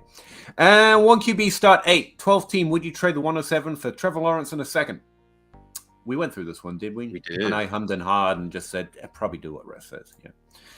Andrew, I am higher on Hyatt and Flowers. I don't think I've looked at Flowers yet. Than Quentin Johnson. That's interesting to know. That's what I was trying to remember. Hyatt's really Andrew is a big Hyatt guy. NFL's going to like his skill set. I agree with you. He still could hit, but late first round, I think he goes top 10. If he goes top 10, he's definitely going to be a late first round pick.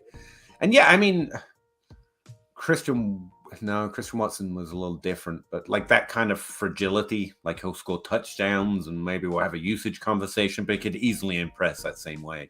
I can see that. Yeah. Eli, hey guys, 10-team Superflex PPR 1.5 tight end premium. Start 2 running backs, 3 wide receivers, 1 tight end, 3 flex. I've got a good core to build around, but haven't made a finals appearance. Okay, it's a process. What kind of moves do you suggest? Roster, next comment. That's a very professionally written question there. Thank you, Eli. That is everything we needed.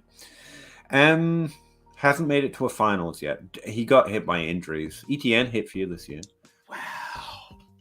JJ Chase, London. I mean, trade Mike Williams, ETN. Those are the pieces I'd start shopping around. If I'm shopping anyone at high value, those are the 2 that I think you try to improve your team with. ETN and try and trade Javonte if you can get good Javonte prices. That's fair.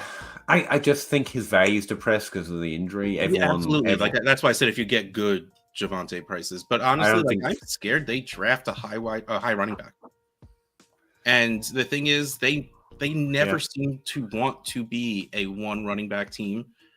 But we were worried about Javonte when Melvin Gordon was there. Well, they're running back, so I'm not going to object. If you can get running back showing up. You've got the 105. You want to make it to a final. You're good at quarterback.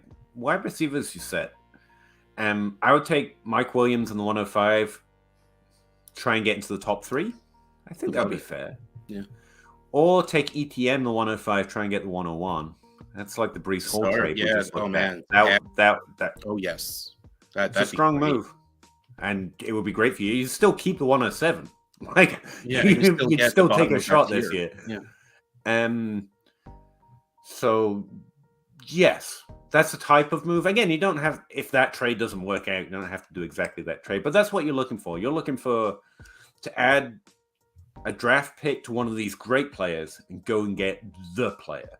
And since you're really trying to get to the final, especially this offseason, go for Bijan Robinson. If you really believe in Brees Hall, try and add the 107 to Mike Williams and get, if you like Brees Hall, if you like Najee Harris, that top 5 running back for you. If you like Ken Walker, to be fair, I think he's like running back 3-1 right now. And so I don't, depends on what your league thinks. And those are the types of moves you can explore now. You've got your foundation, go get your upside, And this offseason is a really good time to explore the running back market. Wide receivers a little pieced out. And the other thing I will mention, because we're going to have to start mentioning him as a value, Cooper Kupp is ranked as like wide receiver 24 by DLF ADP right now. He's dropped below Devontae Adams in value. And if you can make that make sense to me, then I'll stop saying it. Until then, send the trade off of Cooper Kupp, especially in this situation. Like, your wide receivers are great. You don't need a top 5 wide receiver, but his value is so good right now. If you could send the 107 for Cooper Kupp, I actually think that's pretty good. And based on his ADP, they might think they're stealing. I traded DJ Moore in the 110 for Cooper Kupp last week. I felt great about it. That's pretty good.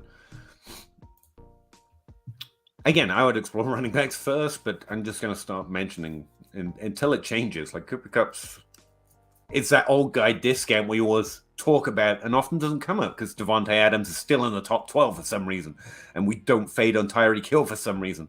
Cooper Kupp fell. That's that. He's him, Puff puff pass. How do we know Russ isn't just sitting on Zach? You Zach's don't. Taller than I am. You have to sit there and wonder about it. That's how we keep viewer attention. It's like the constant mystery that Jaws. If you don't nitpick, might end up with a flea bag. Oh, that's fair. Yeah, I was being nitpicky earlier. I know that guy, Tacit Assassin 13. Russ, who's your favorite late round rookie wide receiver, and why is it Marvin Mims? Because clearly he is Denzel Mims' younger brother, and I love Denzel Mims. I honestly thought, I put Downs at 3, and I thought everyone's going to hate that. No one's going to like Downs. And I went and looked at the ADP, and he's wide receiver 3. He's like, oh, damn it. You kind of have to peer at Butts a little bit, but he's like wide receiver 4 in ADP. I haven't found anyone. I think everyone's going to be deeply. Haven't found a great undervalued yet. I will. I mean, I looked at the 3 you've mentioned. I looked at Mims. I looked at Rashee Rice. Yeah, they're both fairly skilled role players. Zach liked Rice. I think that was one of the players. Yeah, that's why I looked him up. That's why the ones that made my early look list. Yeah. Not blown away, but definitely good. I'm not at the level of knowing anyone late round yet. I'm hoping everyone hates Downs. That's the only player I've found so far. I'm like, if everyone hates him, I will love him. So yeah, don't know yet. He was asking you though, so because he knows my answer will be whatever you say, Zach. Because it's you're the one who tells me. Fair enough. Locke was second, I think. Was he a second round pick? In that case, I can't find a player that's even got anything close to his level of lack of passing ability. Second round. Like, we were like harping as if it was gospel that Josh Allen couldn't be good, and he was 20% more completing passes at a 20% higher rate than Richardson. And like that was like serious analysts were like, yeah, people just don't improve this much. Us little nerds were getting the same signal on that one. Like, Richardson was so inaccurate as a passer. Like, it's no. Dame Overboard was offered the 109 and the 112 for Deshaun Watson. In the 12-team Superflex, he also has the 110. Would you pass or counter for the 109 and 110? I mean, always get more if you can get more. No, like that's. I feel how I feel about Deshaun Watson. That is not enough. You need one of those picks has to be like top 5. To trade a quarterback in Superflex, you kind of have to give a quarterback, and they're not giving you a quarterback at any of those picks, unfortunately. Call it what you want. Deshaun Watson is a top 12 quarterback at least. Yeah, which technically he is QB 12 in the most recent ADP. But yeah, you need at least one of those picks to be top 5. I don't do this for the 109 and 110. There you go. Kadarius Toney had 7 receptions and 30% market share on routes run on the weekend. Second on team behind Travis Kelce. Looking real good going into next year. Yeah, I think he continues to remain an upside play if the trutherism remains low. Like, his ADP fell, his value fell. At below Gabe David prices, I will make a bet that he's Gabe Davis. At above Gabe David prices, I will not. If he can stay healthy, is actually that guy right now. If he can stay healthy, yeah, I mean, he'd be so good. There's a lot of upside, but I don't want to pay for. I don't want to trade what I would trade if he hit. I will trade something lower than that for that upside, but his depends on the trade, obviously. But I think McCall Hardman's a lot easier to get, and I think he's similar volatility. He's probably leaving the Chiefs, though. That's fair. Yeah, a lot of upside there. He's a very talented young man. He's gonna do things. Cordero Patterson. I mean, honestly, that's probably one of the better at fantasy comps. I don't know if it's a good NFL comp, but in terms of his versatility, his ability, what he's going to do for teams, whether it's showing up for fantasy or not, the NFL is clearly going to find uses for him. Yep. Get any second for Mike Williams? Yes. I would want an earlier second. Just saying. Alex. He's talking to Randy. Sorry. Ryan, who's a cheap veteran wide receiver you guys would be looking to acquire with an early second? I would try Cooper Kupp for an early second plus another player. Like, his ADP is that low. Like, be worth it. Yeah. Say your boy, Tyler Lockett. Easy right there. Tyler Lockett. Yeah, Juju. Marcus Brown is crazily not too far away from that value. See, love it. Like, I'm just thinking of all of Deontay. Deontay's a good one. If any of those guys that someone will trade for you for a second because it's rookie season. Amari Cooper.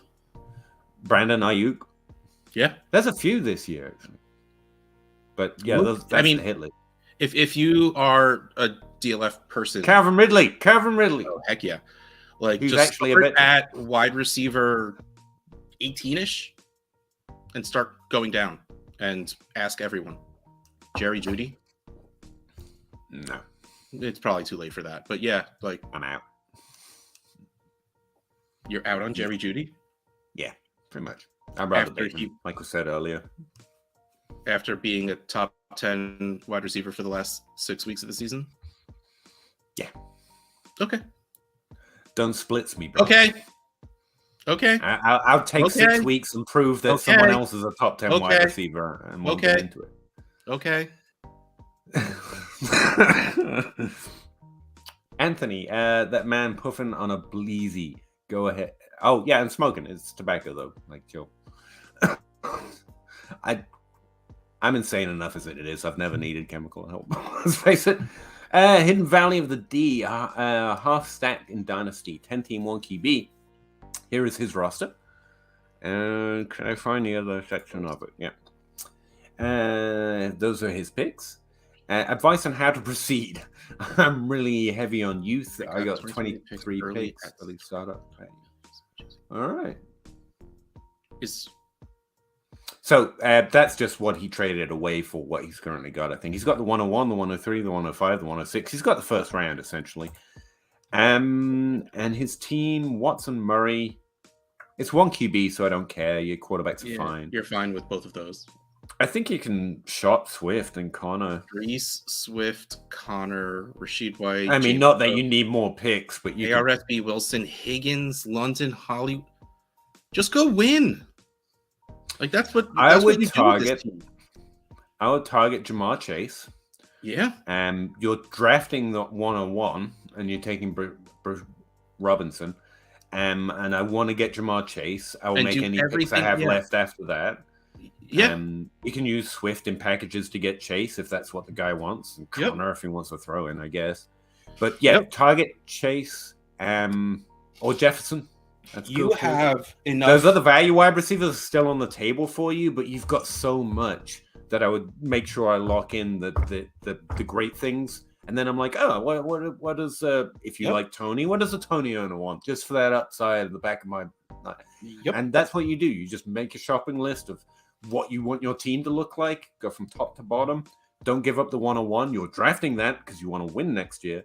And go try and get as many of those wish list guys as you can. You've got the goods to do it. Yep.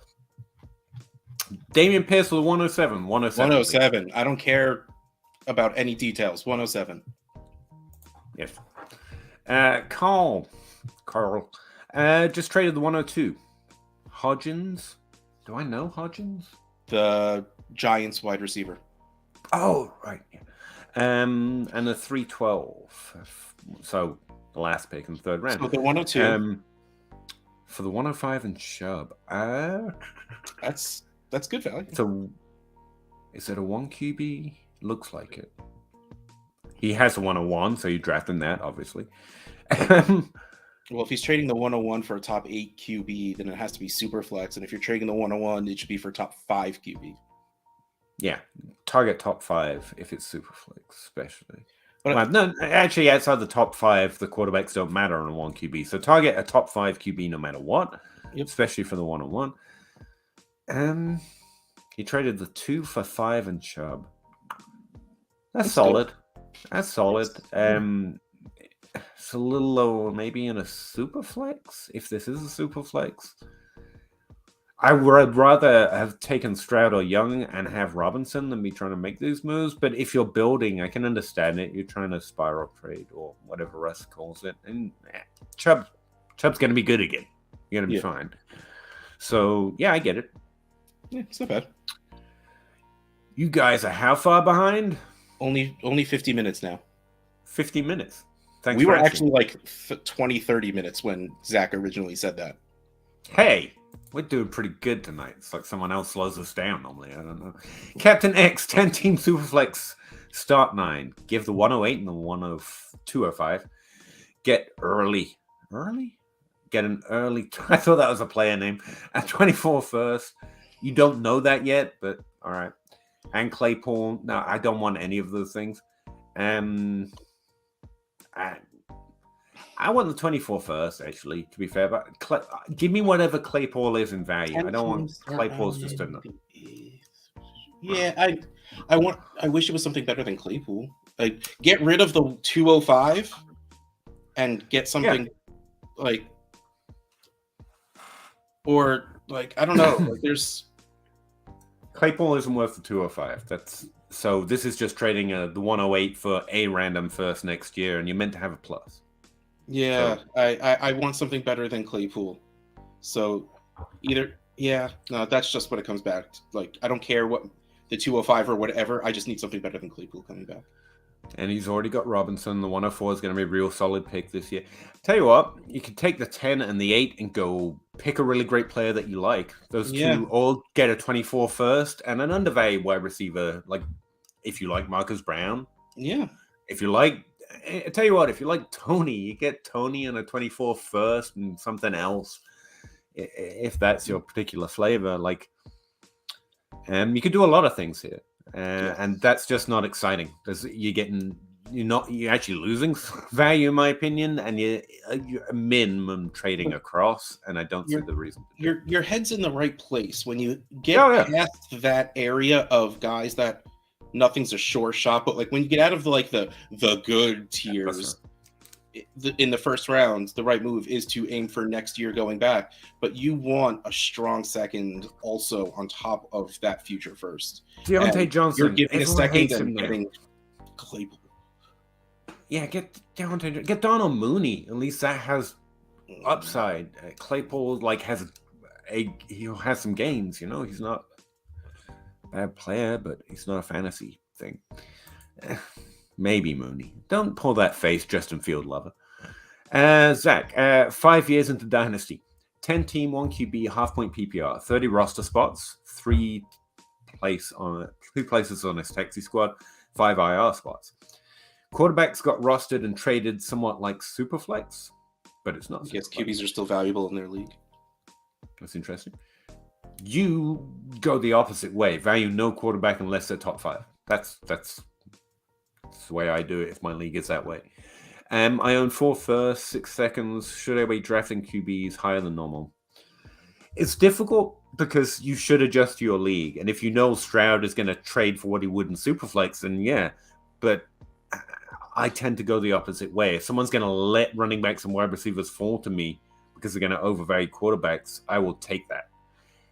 So it depends how the draft goes a little bit. But yes, you should adjust to your league. If you know Stroud is going to trade like he's a Superflex asset, it's okay to just go, this is what happens here.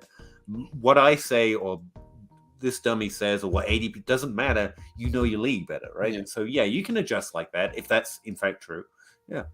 See, I would rather not draft them, but trade the pick away on the clock to let someone else go do it. Yeah. Hey, anyone want a quarterback? I don't want to get stuck holding that bag because that's a high-priced bag you're stuck holding. That's why I'm humming and hawing. Like, I want to, trade it out of it. Hey, there's Stroud on the clock. Does anyone want him? I'll trade him for more if you wait 2 weeks and I have to draft him. Kind of a nasty message in the group chat. I'm a Chiefs fan, trying to get Kelsey since day one. Thanks. It's the right move. I think it continues to be the best time to buy Travis. From this point on, everyone's going to be like, he's going to stop playing at some point. How much should I expect to get for Dalvin Cook? Second round pick, mid-second round pick? If you get anything with a 1 in front of it, dance about it because it's 110, 112, and that's ideal. But I mean, and again, there are probably more points on the table with Cook than there are draft picks at this point. But if your team needs value and not points, I have Brady, Watson. Before last season, I just traded Josh Allen for Watson, DJ Moore, Dobbins, and a 25 first. Okay. Oh, was this This is his 5-year dynasty thing. Yeah. It doesn't change anything. I mean, that is a lot for Josh Allen, but still, it's not don't care. I still don't want to get caught holding that. That's like the quarterback 1 over the last 2 years for a guy at the time we didn't know when he was going to play and if he was going to play. Plus a top 24 wide receiver, a hurt top 24 running back, and a first in 2 years. Might have said no. But again, you know your league's value. So Monty Williams, I'm in that league. It's some steep competition. It can be. It's good. I mean, I always like those leagues. It's fun that you're both here, actually. Appreciate being here. Scott, Garrett Wilson, Christian Kirk, right? Yeah, Christian Kirk. Yeah. Michael Pittman, Gabe Davis, Donovan Peoples-Jones, Elijah Moore. Who can I sell highest to save my roster spots? Don't trade Wilson. Like he's the highest ranked, and you should not trade Wilson. Gabe Davis is probably. I think Gabe Davis is actually out, so he's probably the one you can get the most for that you shouldn't. If you know what I mean. Like you can probably get Pittman's probably a little undervalued. Kirk's probably a little undervalued. Put Davis with Kirk and try and get a first off someone. throw in Donovan Peoples-Jones if you've got to. The only wide receivers I care about here are Wilson, Pittman, and Moore. Everyone else is packageable. Pierce with 107. The pick by far. Yep. Yes. Pass. Pete, just for giggles. Nearly got me to swear, son. Who do you think is going... I swear on time. Who do you think is going in the first round? In a QBs are gold 14-team Superflex league. I'll throw in a cookie if you do a chronological order. Chronological order? First round of the NFL draft or rookie draft? Let's see. I'm going to go rookie since, I'm not an NFL GM. It's going to be in a Superflex. I'm going to equate that to. It's going to be Bijan Robinson, Stroud, Young, Addison, probably JSN, then Quinton. Not the order I'd take him in. Gibbs is going to be thrown in there. I'd say the wide receivers go before Gibbs, though, based on where I think his draft cat goes. I'm up to 7. Who am I forgetting? Quinton, already threw him in. I don't know. I'm only up to 7. I think as far as late first round capital, Tank Bigsby's probably going to get it. I think he's going to. I think he's worthy of draft capital, and so he's going to probably be taken late first. And I think it's actually a solid pick. So that's 8. Josh Downs and Keisha Butte probably brings up to 10. Probably in that order, to be honest. And then, no, it depends who the taek crew gets specifically behind. Hyatt is a strong candidate for that first round ADP. And I think if you've got John Bosch in your league, especially, what's his name? What's the quarterback's name? The tight end's name? Meyer. Jason Myers. I think it's going to be one of those years we throw one of those late picks. He'll probably be at the end of the first in most drafts. Tight end 1. Yeah, I think that's top 12-ish right now. I don't need a cookie, though. You're good. Thank you. I'll take it. Nicholas Bruner. Do you have the time to listen to me grind? Yes, sure. Go. That song makes me so happy every time. It's a fun song. It is. Like every time, sometimes I grind my Excel sheets, I giggle. It is such Zach is just wonderful. I have to use it sparingly. If you hear it purely because I enjoy it so much, because it demonetizes YouTube videos, and I know it's free use, and I just got tired of continually telling them that. So if it's on a YouTube video, it's purely for fun. Adam, what is JT worth next season? It's a good question. I was trying to rank this week, and I had a hard time not placing him 1. I know the youthful argument is meant to be Breece Hall, but I think I have him as a running back 1 right now. 2 first-round picks, easy. In season, while he's scoring points, you can probably make your choice of a plus. He's actually better than, I think he's better than Hall, probably. Walker and ETN. He's only been in the league an extra year or 2, like he's still young. But he did get hurt. But yeah, I think he's easily in that tier and probably at the top of it. But Bijan Robinson is the only guy that easily leaps over him.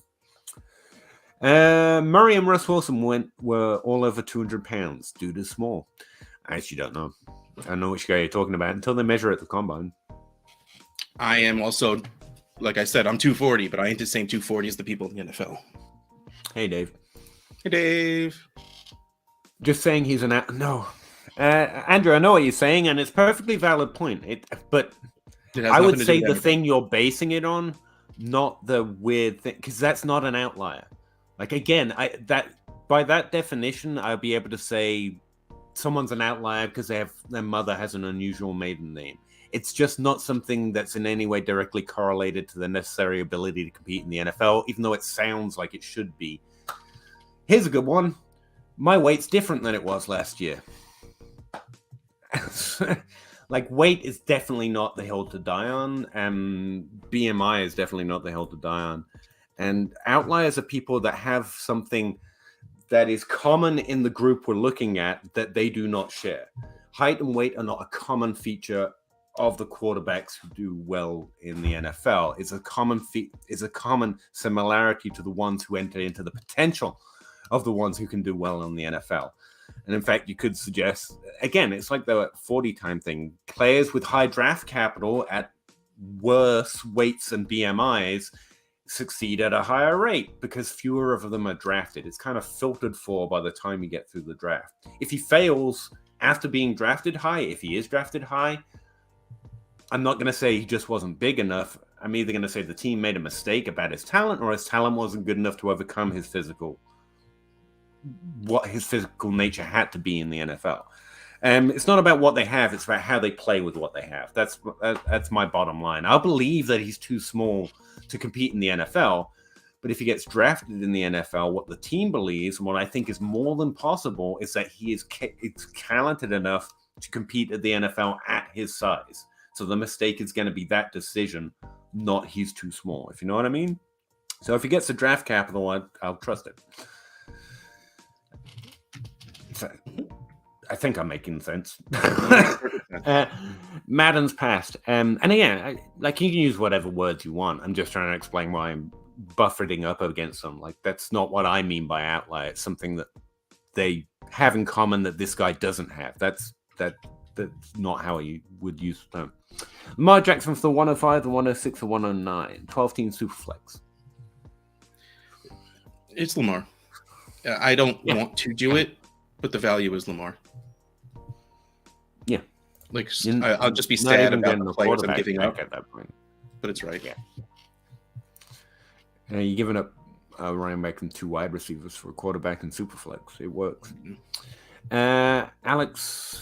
Alexander, I'm just going to call you Alex, sorry. Got off of Debo and the 204 for Jacobs. Yes. Debo and the 204. Jacobs is still really young and really good, but I don't know what team he's going to be on. It's running back, and I don't need to start a roster. I'll take Debo at this point. Yeah, I don't feel great about it, but yeah. Yeah, and to be fair, that's not, get out of Jacobs. No, he's easily rosterable. He's a very good player. He's going to be good next year. Would you give it the 101, the 102, and the 104? 101 for the 102 and the 104. So Robinson for Stroud or Young or the guy who isn't 180 pounds, if that's your preference. And so the quarterback and your choice of skill position players for Bijan. The answer should be yes. That's the right value. Yeah. Would I do it? Honestly, it could be depending on how I'm feeling that day. Unless you put a player in there that I feel more comfortable, like I know this isn't a boat, this isn't a maybe a boat, then it's just about how secure am I in taking that risk. So that comes down to my team situation. This is a fine trade. If I like my team a lot, I'll be like, yeah, sure, I'll probably take Bijan Robinson. If I don't, and I'm trying to change it up a lot more, then I'll probably take the 2 picks for the 1 pick. Yeah. By your logic, guys on size weight have nothing to do with anything. By my logic, no, just by what happens historically, to be honest with you. By my logic, players have to be good enough to compete at the NFL level at their size and weight. That's literally all I'm saying. I mean, we were worried about Hollywood and Devonta Smith's weight. It makes logical sense, but talk it through. You're too small, you're going to get hurt more. Why? Because you get hit harder? No, you get hit with the same physical force. So there we're going down to bone densities and muscle densities and how strong they are, which is not measured by height or weight, by the way. If you actually run out the common sense logic, I was there. My first few articles were about how we can filter down groups on running backs that way. The problem is, it actually doesn't, if you run down the logic, make common sense. I'm not talking about logic or some Greek science. Like, stop thinking at the first thought and actually think it through to the end. And yes, he could be too small to compete in the NFL, but he has this talent. He's accurate. He can do this. He can do that and the other. He's not more likely to get hurt because you're smaller for any reasonable concern. His weight can literally change, and it hasn't been measured officially, but I'll just say it's right. And small players can succeed, despite being constantly told that Kyler Murray can't. Like, you're pointing to the outliers, or the outliers by your definition, and saying, see, it's only them. They are about the only ones on the list, and that argument was made for each one. So, like, yeah, like, how many times can the pins be knocked down before you admit these are strikes? Kind of a thing. But again, he might not be. I'm not a quarterback evaluator, for goodness sake. I think this argument is being put forward probably because they're watching him and thinking his talent isn't good enough to fit his size in the NFL. And that's a more sophisticated argument. It's not filter by height and weight and say, therefore, miss. If you know what I mean, you're watching, Andrew. If you're saying the way he plays isn't good enough to compete, I can't even compete with that argument. But his height and weight filtered to that group is a ridiculous methodology for saying he can't. That's all I'm saying. That's because that's all I know. I can't evaluate tape. I don't play football. I'm not like a scientist who can run down the R-squared secret probability scores of height and weight. I just ran the logic that is stated with that methodology to the end by thinking it through and then looking at the historical examples, and it doesn't follow. A doesn't follow B. That's all I'm saying. He could be too small, but it's not because he's small. It sounds less common sense unless you actually think it through. You get to the first thought and think, small, hurt more. That makes sense. Well, why? Why? Okay, that doesn't make sense. And if you actually follow through your own logical chain, you get to a point where you're like, okay, I see. It might be true, but it's not because he's small. And that's all I know how to do. I can't out-evaluate an NFL professional, but I can follow through the logic. And he might be too small, but that filtering won't get you a higher miss rate or whatever. If NFL scouts, again, he's a professional NFL analyst. You've watched tape for 30 years. Those are some kudos. They invest multi-millions of dollars to evaluate these players. Like, there's a lot of high T energy going into this evaluation. And if they say they can, then we at least have an equal proposition that he can elevate. And from my little nerdy window sitting in my basement, what am I meant to bet on? Like, this really advanced talent scout, or this really advanced talent scout, but this one made the investment in the draft, and this one sitting on the sideline trying to make content. Can I go with the one that made the investment? Especially when everything on the player in terms of what he was able to accomplish in college was good. Like, I don't understand betting against a player because too small, when that's the only argument. When every other example we come up with is, but they hit though. Like, yeah, only Russell Wilson, Jalen Hurts, Russell Wilson, but they were also too hot. But they were also over 200 pounds. Again, I faced this argument with every single one of them. And at the time it was, yeah, but they were all over 210 pounds, or they're all born on the 5th of May. There's always a new group. It's like what we used to do with 40 time. 40 time was this binary yes, no. But over the years, just playing since and you know this, Andrew, you've been playing longer than I have, I think. That 40 time boundary just keeps moving back because we keep finding players that do well with a higher 40 time, because the time is not determining their ability in the same way their weight is not determining their ability to compete. It's rare, but it's not an outlier because that feature of them doesn't determine how talented they are. It has no causative effect, I guess would be a smarter sounding way of saying it instead of rambling on this way. So yeah, that's all I'm saying. I don't know. You guys are all the experts. I'm just saying that logic doesn't follow through. And if they invest him in the draft, like it's like you all have qualifications, like, and the weight doesn't correlate, I guess. And Trip Cran, how much do you like Darnell Mooney? His underlying stats are actually quite good. I like Mooney a lot. Russ is apparently, I guess, from your comment on it, a little more dubious. He's good. I expected anything special. He's good though. He was in a top 12 breakout window in terms of when that usually happens in terms of a player career this year, and it did not happen.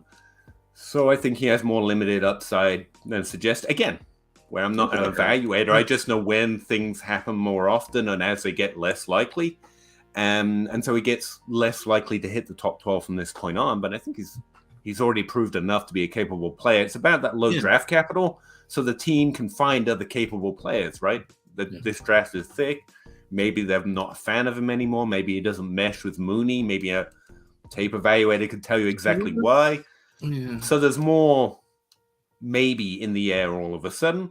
But I definitely think he can do some things if there is investment or willingness to incorporate him in the offense. And right now he's on the roster and he's had a good season. And well, not this season wasn't great, but he had good, I'd have to go back and look, but I definitely still think he had moments. Started to do well right before he got hurt. When they opened up the offense to let Fields be Fields, then he started to do well. But then Mooney got hurt and it didn't matter anymore. I like betting on those types of players because they prove something in the NFL, you know. But they can be Tyra Williams, and they're more limited than I perhaps hoped. And the NFL gets less interested in involving them in the offense, is the way I describe it. I love Cameron Meredith too, but he got hurt real bad at the start of his second year. Cameron Meredith, but he got signed, and he was on the. It looked like they were setting him up. It was the Bears as well. Yeah. Malcolm Mitchell for a while. That was a rookie season though. But I mean, that's the question. Added lower value. I like drafting players that have already shown something on the field with lower draft stock, because if the will is there, then you get Adam Thielen potential upside for a little while there. But yeah, you have to do it relative, because again, I don't know what talent is, and I don't know what the future holds. But I like him where his ADP is relative to the other people he can take shots on for those. What's his value right now, Russ? Like if you throw a third at someone, would they be too upset? Probably not. But if you hit anything with a 2 in front of it, you'd probably get him. And I don't hate that idea. Throwing the 210 for Mooney, 2/3, maybe. I don't hate that.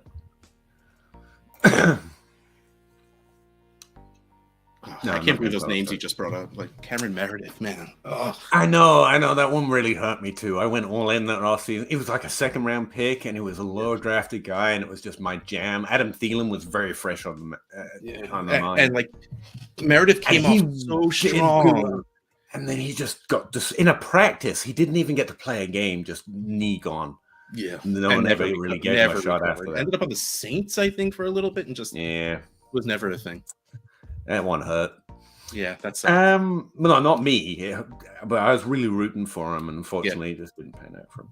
Jamal Williams in PPR 1QB league for Michi.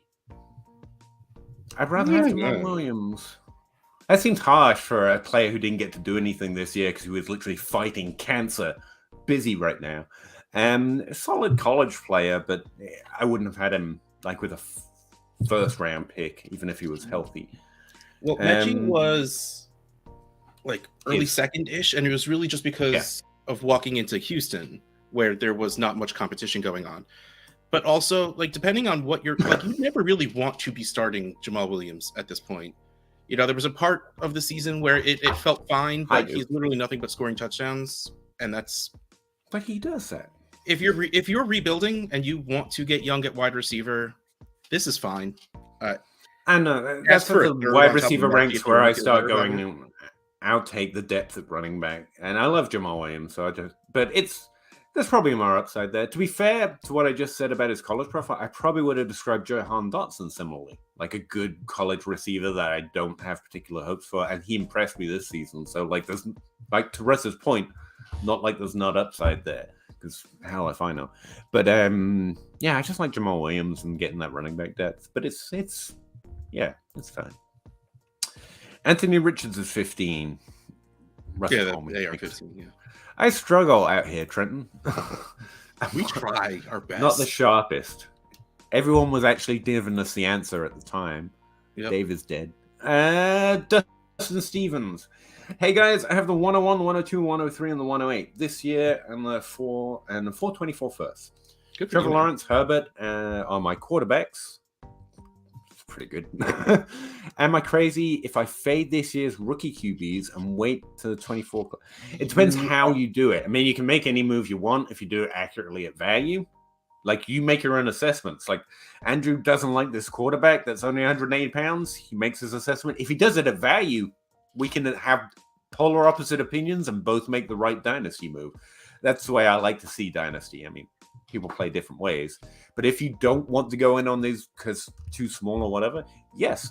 Actually, I think the 24 class according to Travis May, it's meant to be slightly better than some people might realize at quarterback because of the extra year of eligibility because of COVID. So that's a relatively decent way to do it. But do it at value. Whether we're right or wrong, Stroud or Young and Superflex is going to be a top 3 pick. At that value or close to it, because, value's fluid and flexible in your league, then yeah, trade into 24 with a plus that meets that value, or trade back in the draft with the 24 as a plus. Perfectly fine. You got to make your own calls, man. Not you've got to. I would encourage you to. It's the most fun way to play Dynasty.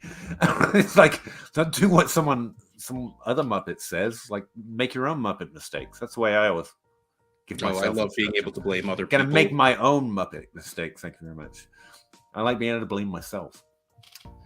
Adam, H2X. How do I get the DLF shield on my name? I don't know. Is there a DLF shield? Not me. I don't have one. Maybe when you type, like when you comment something, do you have DLF that pops up on? Because you are signed into the DLF YouTube. Yeah, I was gonna say you're watching from a YouTube account of DLF, right? Thanks. No, that's fine. Thanks. If you're asking how to join DLF, I would check out the forum, engage in the conversation. That's what I was told to do when I first asked, and I started engaging in the forum. Eventually got offered a chance to write an article, that kind of thing, if they like it. I brought on BetSpert's now owning it. It might be different, but the forum's actually a fun place anyway.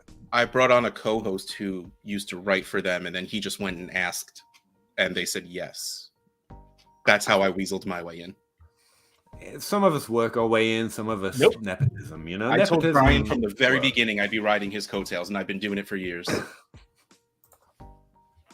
Not good coattails to ride, to be fair. John, with all the Rodgers noise, is it too late to buy low on Jordan Love? No, because most people don't believe in him. You're not going to buy for like a third, but even in a Superflex league, you're not going to pay a first for him. Actually, it's a really good point, because I was saying earlier, like, sell Jordan Love, but I think most people are going to be saying sell. So if you like him, it's actually probably a reasonable time to buy. Yeah. And again, you got to make up your own Muppet mistakes, right? I hope everyone doesn't mind. I call myself that, so hopefully no one else minds being called it. But yeah, that's the fun of it, right? And actually, yeah, Russ is right. It's probably actually a good. If everyone is screaming sell, there are people selling, right? So if you want to buy, it's a good time. Well, technically, it's a bad time since they would have just traded anything for him, and that's a lesson to take. That's what I was saying about Sam Howell, like. Try and see it in advance, if at all possible. But there's been so many windows on Love, it was probably hard to find that. Gavin Ferguson would love a roster evaluation. 12 team, and that guy DM'd us. I tell you what, in that message, he did say he listened to the Crossroads and wanted me and Zach to take a look at his roster, so we could save that for next week. Sorry, guy. A different guy. No, I sent you the DM of what he said. Yeah, but that was a different person. That wasn't. Yeah, no, I just remembered that I wanted to do that this week, but I was thinking maybe I save it to when Zach comes back. Sorry, Peter Alfano. But yeah, at least Zach will be able to chime in then too. Yeah, he's a smart guy. We're just getting a little late. Exactly.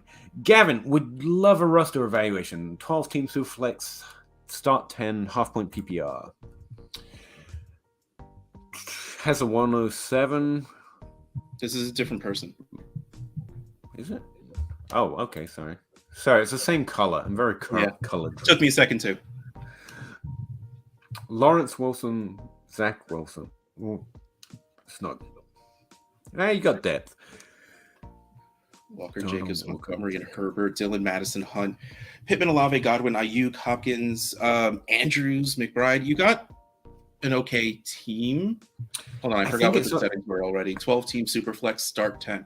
I think it's too okay. Like, your wide receivers are really good. They're solid. But there's no AJ Brown. There's no Jefferson. You don't have a stud wide receiver, and Andrews is a weak stud. at QB2. Herbert. Andrews is a stud. Lawrence is a stud in Dynasty. Which is fine. You've got depth, but I would start trying to add players and add picks to players to try and get players at whoever is in your top 12. You know what I mean? Yeah. To try and not shiny up your roster. It's not actually a shiny roster. Try and get the players you think are better. And you've got the depth to do it. That's the way I play Gavin. But I mean, some people prefer to play with depth, so they're a little less injury prone and stuff. And that also goes to, you're in a 12-team league. There's a little bit of a shortage at some positions, so you might prefer to pay it that way. But my 2 cents, that's what I do. Also, again, I do think it's worth. Walker is like the running back 1, 2, or 3 right now in Dynasty, and if I can get those prices, I would trade Walker, because that means you can get Jerome Robinson right now, and I think that's going to be better long term. But again, you have to make your own mistakes, evaluate Robinson, see if you agree. Walker's pretty good, so you don't want to give him away if you think Robinson's not. Bryson, sorry to double name you there, my friend. 12-team Superflex, start 10 PPR. Have the 107 in the 23 draft. Current QB situation is Mahomes, Ridder. Oh, looks bad for a Superflex. And Jimmy G. Although that was a nice play, to be fair. Cheap Jimmy G from the Superflex. Yeah. I do not think Levis or Levi's? Levis. Or Richardson are going to work out. But there is decent. They may well get taken in the first round, maybe high. Especially, again, if people see Richardson's rushing are like, ho, ho, ho. Or the lack of other decent quarterbacks. And like, Levis is going to be fine. He's going to be fine. And it's actually not that fine. So they might get Levis might get top 20 capital. I know there's rumors of more, but like that's the kind of quarterback pick I think of him as. They take him like a Pickens, and then he works out about as well. Yeah, I would not reach on either of those. But again, got to make your own evaluation. Take a look at the stats, watch the tape, however you choose to do it. If you want my opinion, I don't think I'm reaching on either of those at all. Yeah. Russ, same place? Yeah, I'm just with you. Yeah. I was trying to think of a quarterback, a specific. No, two QBs have stopped now, right? They don't do that so much. The 2QBs website. Oh, because this time of year they used to roll out a whole bunch of content, especially because they were specifically quarterback focused. The only reason I knew about them was Sal, and Sal. Yeah, Sal hasn't been with them in forever, so I don't know. Travis May is my go-to for all rookies if you want another opinion, but I'm mostly borrowing my opinion from what he's told me about quarterbacks, because I'm still loose on quarterback evaluation. But he's also a very good person to listen to. So, yeah. And actually, like he was talking with me on that podcast, where he's Mojo now, and it's a stock and investment thing. He has to be careful not to give advice on who to buy and sell, which is the language we use for Dynasty, because that could be taken as an investment advice. And I was like, I'm gonna stop asking these types of questions. So when he is able to give rookie takes on podcasts and stuff, it's actually going to become more rare, and he's a really good voice to listen to. So suck it up. How do you keep Russ up after his bedtime? I still got 30 minutes before he starts whining. It's usually around midnight when he starts. Oh yeah. When I used to have to go into work on Thursdays, it would be around now that I'd start bitching, but I usually make it till about midnight before I start getting cranky. That was the roster we looked over. Mm-hmm. Trip Crown. Congrats on the Trip Crown. How do you adjust to half-point PPR instead of full-point PPR? I don't actually play in a lot of those leagues, but I'm aware of the format. ESP value of receivers versus running backs at different tiers. It adjusts it significantly. Essentially, one of the main differences is those deeper top 24 running backs, those pure receivers. There's more receiving backs. Almost have a lot less value. So they're not the side play. Like if you're more of a 0 RB drafter like myself, you've got less of that safety net of just a JD McKissick who can fit in somewhere, which means running back value does elevate slightly, even for a 0 RB drafter. It doesn't affect how I play wide receiver and running back as a whole, except that I don't have this discount group of running backs I can try and snag to fill in holes, which means I will lean running back a little more heavily. And wide receiver is kind of like premium. It spreads out the tiers more than it changes the ranks. But there are some players like Jarvis Landry, and Deontay Johnson might be another good one for a number of years, had less touchdown potential. What you're essentially doing is moving it between, obviously, standard and PPR. And the difference is in standard, you're basically hunting touchdowns, and it's frustrating because they're essentially impossible to hunt, although they do seem to be a skill. And in PPR, you get something that's a little more consistent, a little more measurable, which is volume, which leads to receptions, which is easy and cheap and consistent points. And that's what's great about PPR. So you're somewhere between the two. But those are the big adjustments I can think of, just broad scale. It's those receiving backs, no value anymore, or less value in half-point PPR. So you leave running back a little bit more heavily. And then you identify some receivers that are just more reception involved. And you can do a calculation on it, but really we know the names that come up. Again, Deontay Johnson, no one will be surprised to hear that guy has lower value in a half-point PPR value than a PPR league. A high-value receiver it's Olave and Wilson. Great rookie seasons are a high value because they're young and good, but they're less AJ Brown and more Jarvis Landry and Deontay Johnson. So we might be more interested in Drake London in a half-point PPR league, for example. There's not an exact equation, but you can probably we would make some. I was going to say among wide receivers, it turns into a tiebreaker. It won't really change ranks greatly, but like if you have the touchdown scorer versus the reception guy right next to each other, you get for the guy who will get more yards, the guy who will score the touchdowns versus the guy who will get 10 catches for 27 yards, because that doesn't help you in half as nearly as much in half PPR, even though that's still not bad. Like it's still a lot of extra points, but I think you are absolutely right. It more than anything hurts receiving backs, and especially the deeper just receiving backs, just those change of pace backs. McCaffrey will still be good. Eckler will still be good. Not as good, but it will make Derrick Henry better. It will make Henry better, Eckler worse. But Eckler will still outscore Henry. Like most likely, yeah. It's not like no PPR, which is a very big Alvin difference. Kamara isn't quite as high, but he's still equal with Henry. They kind of do this kind of a thing.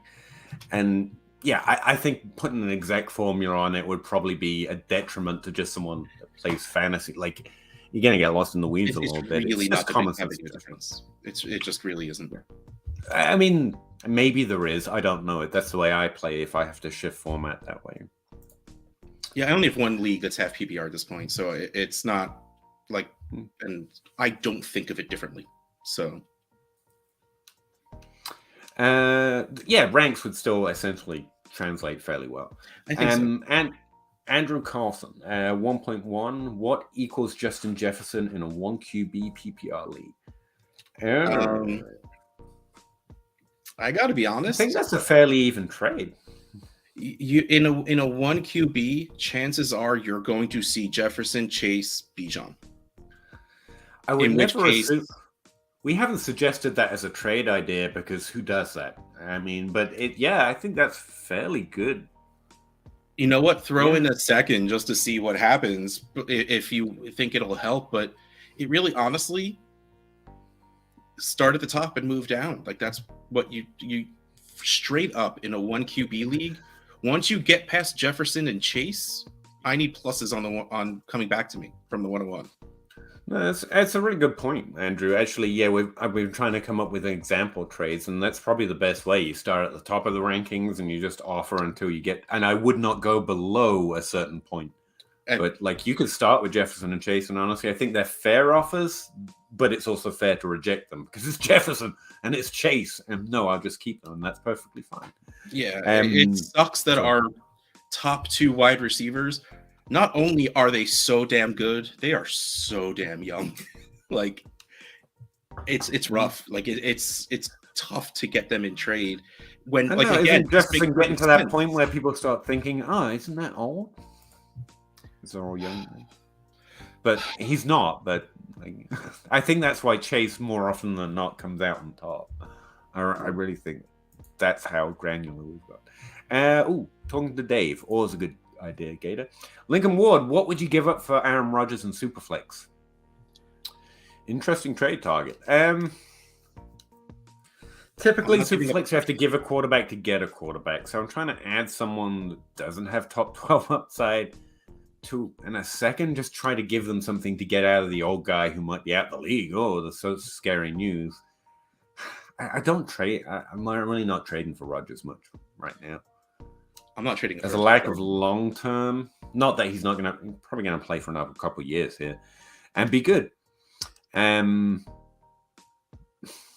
But the value's muted. From here on out, people are not going to get more excited about Aaron Rodgers. So you're just trading for points.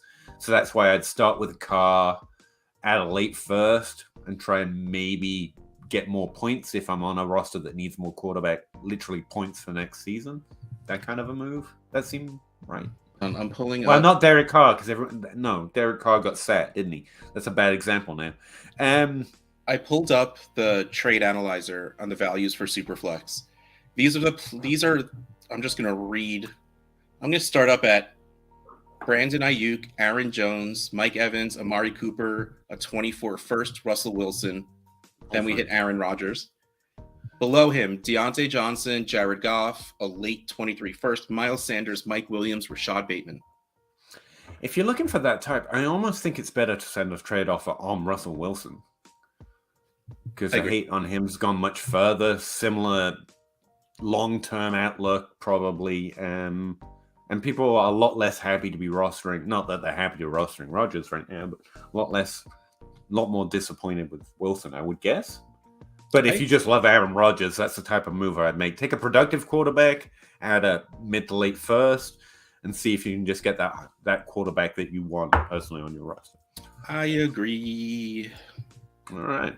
Anthony, the 202 and Tony for the 109. I would no. That's honestly there's. I would hold the 202 and Tony. Because dropping back. Okay, we're agreeing. I was gonna say, the 202 and Tony are actually probably a better deal. Even the in this 4 draft. picks later is probably in the same tier, and you're getting Kadarius Toney.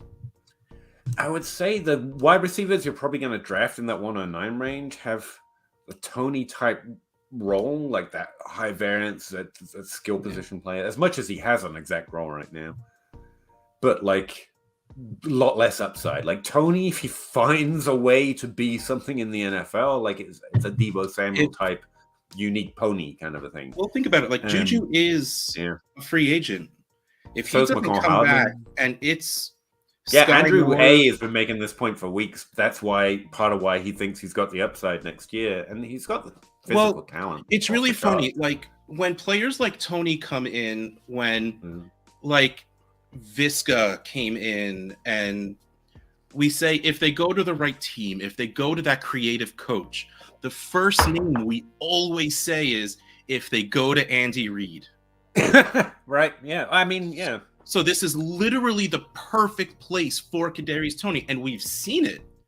Like it's been low usage. Like they haven't done it a lot, but like they've done a lot of play action to, Toney takes 5 steps forwards and turns around and it turns into a screen, and he'll break it for 12 yards. Like I think the median outcome is Gabe Davis. Like the middle outcome is not a consistent week to week guy, but he's going to give you huge weeks and he's going to be great to watch. And that's an amazing median. Like it's frustrating because it's not CeeDee Lamb on whatever. But I mean, on the other side is Tyreek Hill on the outskirts of his ROI, like that level of fantasy upside. So yeah, if you want Toney, I think this is a great trade to offer. I like this trade. And what the hell? I get to say something that Andrew will like, and I want to do that because we've nothing disagreeing all screen.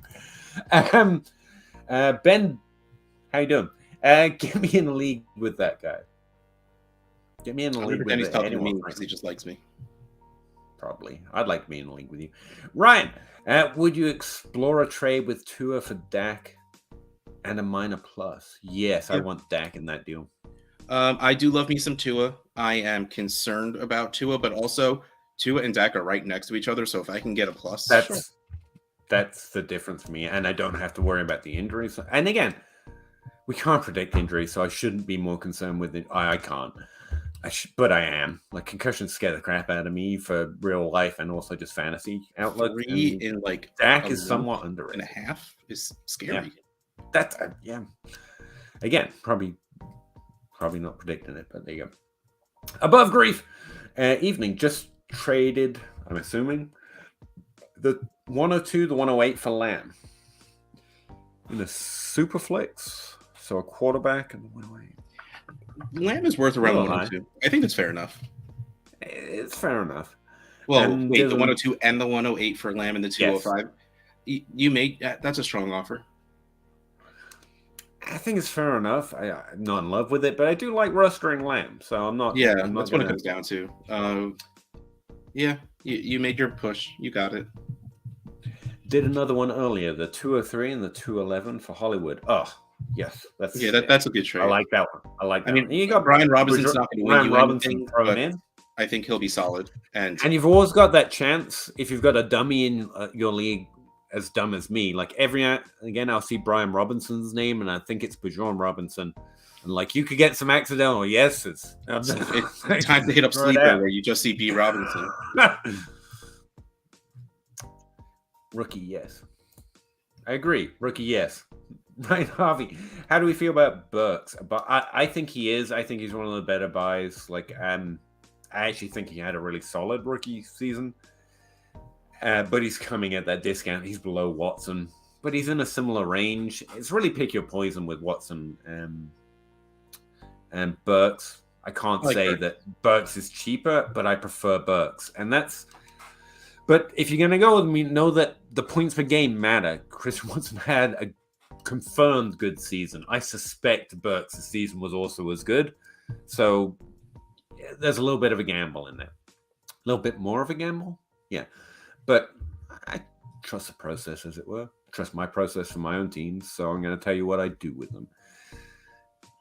I really think Dotson's probably the better buy in the class, but Burks and Watson have so much more upside. I mean, I don't think the price is super different between Burks and Dotson at this point. I would really pay an extra few. Okay, then Burks. Yeah, Burks. I haven't checked it recently. Yeah, if people are faded on Burks a little bit, then Burks all day. So yes, a buy.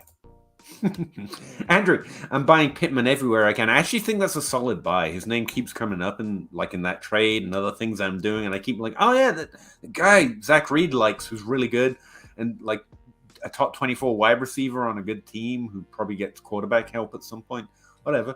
And then I forget it again. And yeah, to your point, a new incoming QB probably, definitely young enough. He's going to be good for another 3 years. Long term, may not play off till 24. Yeah, again, I don't have top 12 expectation, although he had a stretch there where he was a top 12 wide receiver on volume alone. But yes, like DJ Moore, but everyone forgets him. Like, with just mediocre QB play, Michael Pittman was a top 20 wide receiver without trying. So if they can... I think he was trying, but I get your point. Yeah. I think he was putting in the effort. Don't call him lazy. Yes. I completely... I agree. The price of Pittman is falling enough that it does make him someone I would love to go acquire because... The problem for me is he's getting lost in the sauce. Like, he's at a range where there are a lot of good wide receivers. He's in that wide receiver mix of pick your poison. But the reason I may like it is because the guy the girl rostering him in your league probably is like, oh, yeah, it's just Pittman. Whereas a lot of those other receivers you like in there, they could well be someone like me who's excited and so doesn't want to give him up at value. Whereas Pittman's, you're probably more likely to get good trades on Pittman. He's a good name. But again, that's just my small bubble. The person in your league might be like, have Pittman wallpaper as far as I know. Luke. I mean, you're sitting in front of Higgins wallpaper, so It's just you one like that one? poster. It is not straight. No, don't you lie. Pan the camera. It's a pan. No, It's tiled. Peter. Admit it. Peter. Should QBs be valued any less in 8-team Superflex rookie drafts? Should they be valued less? Yes. No. I think instead the top 5 should be valued more. There's a bigger tier separation. Because there's still only 12 top 12, and their points per game is drastically different. Like the top 15. See, I will change the way. That's right. It's more of a top 15. You're right. I will still value the top 5 QBs as first round startup picks. If I'm in a 8-team super flex draft, I will take Mahomes or Allen at 1 and 2. Probably Hurts at 3. Once you start getting lower than that, I might just take Jefferson and Chase. But if you I think those top few go up. Not taking a QB with both 102 and 104. No. Well, first of all, in most drafts they wouldn't be around at 4. But you don't in an 8-team superflex. No, there are so many QBs around that there's no demand, so it doesn't matter as much. So, absolutely, if Bijan still goes 101, 102. If you're going to take one of those top receivers, or if Gibbs lands in the right place, I don't think you're wrong for taking them above a quarterback. Yeah, Russ is right. I should have thought before I spoke. I do think the top tier goes up a little bit, and if they become Lawrence, then they could. But he's right. The top 15 really matter about the same. So. Super Cooper, what should I realistically be expecting to get out of Sky Moore? Anything? Get out of Sky Moore. If you can get a second rounder, that's cool. Again, at this point, I will say if you can't get it, just hold him. If you can't get a second round pick, just hold him. Because what you're trying to do is sell the same way we've been trying to say we think Tony is going to do well next year. Well, Juju's gone. And I hated that they drafted Sky Moore because they just signed Juju, and they're a little similar. They're both slot guys. They're both lower ADOT guys. They're open field guys, but maybe with Juju gone, maybe more steps in to get something. But yeah, you're selling pretty hard. I agree with Peter though. If you're talking thirds, you might as well just see if it does happen for him. Honestly, yeah, because we honestly don't know the future, and he was a talented college wide receiver with draft capital on a great team with the quarterback that can make things happen, even if you're just standing still. So, yeah, if he's below a second, you just roster him. But if someone's offering you a second, you can use him as a second to get another deal done. That's the way I'd be trying to move him. And also, pay attention to the Dynasty Grind at my weekly target share article that was telling you to sell him by week 3. Earlier is better in Dynasty at this point. Sorry. Dustin Stevens. Hey guys, have the 101, the 102, the 103. well played, Dustin. Also the 108. Why not? This year and 424 first. So why not? Just all the firsts. Also, Trevor Lawrence, Justin Herbert. Am I crazy if I fade this year?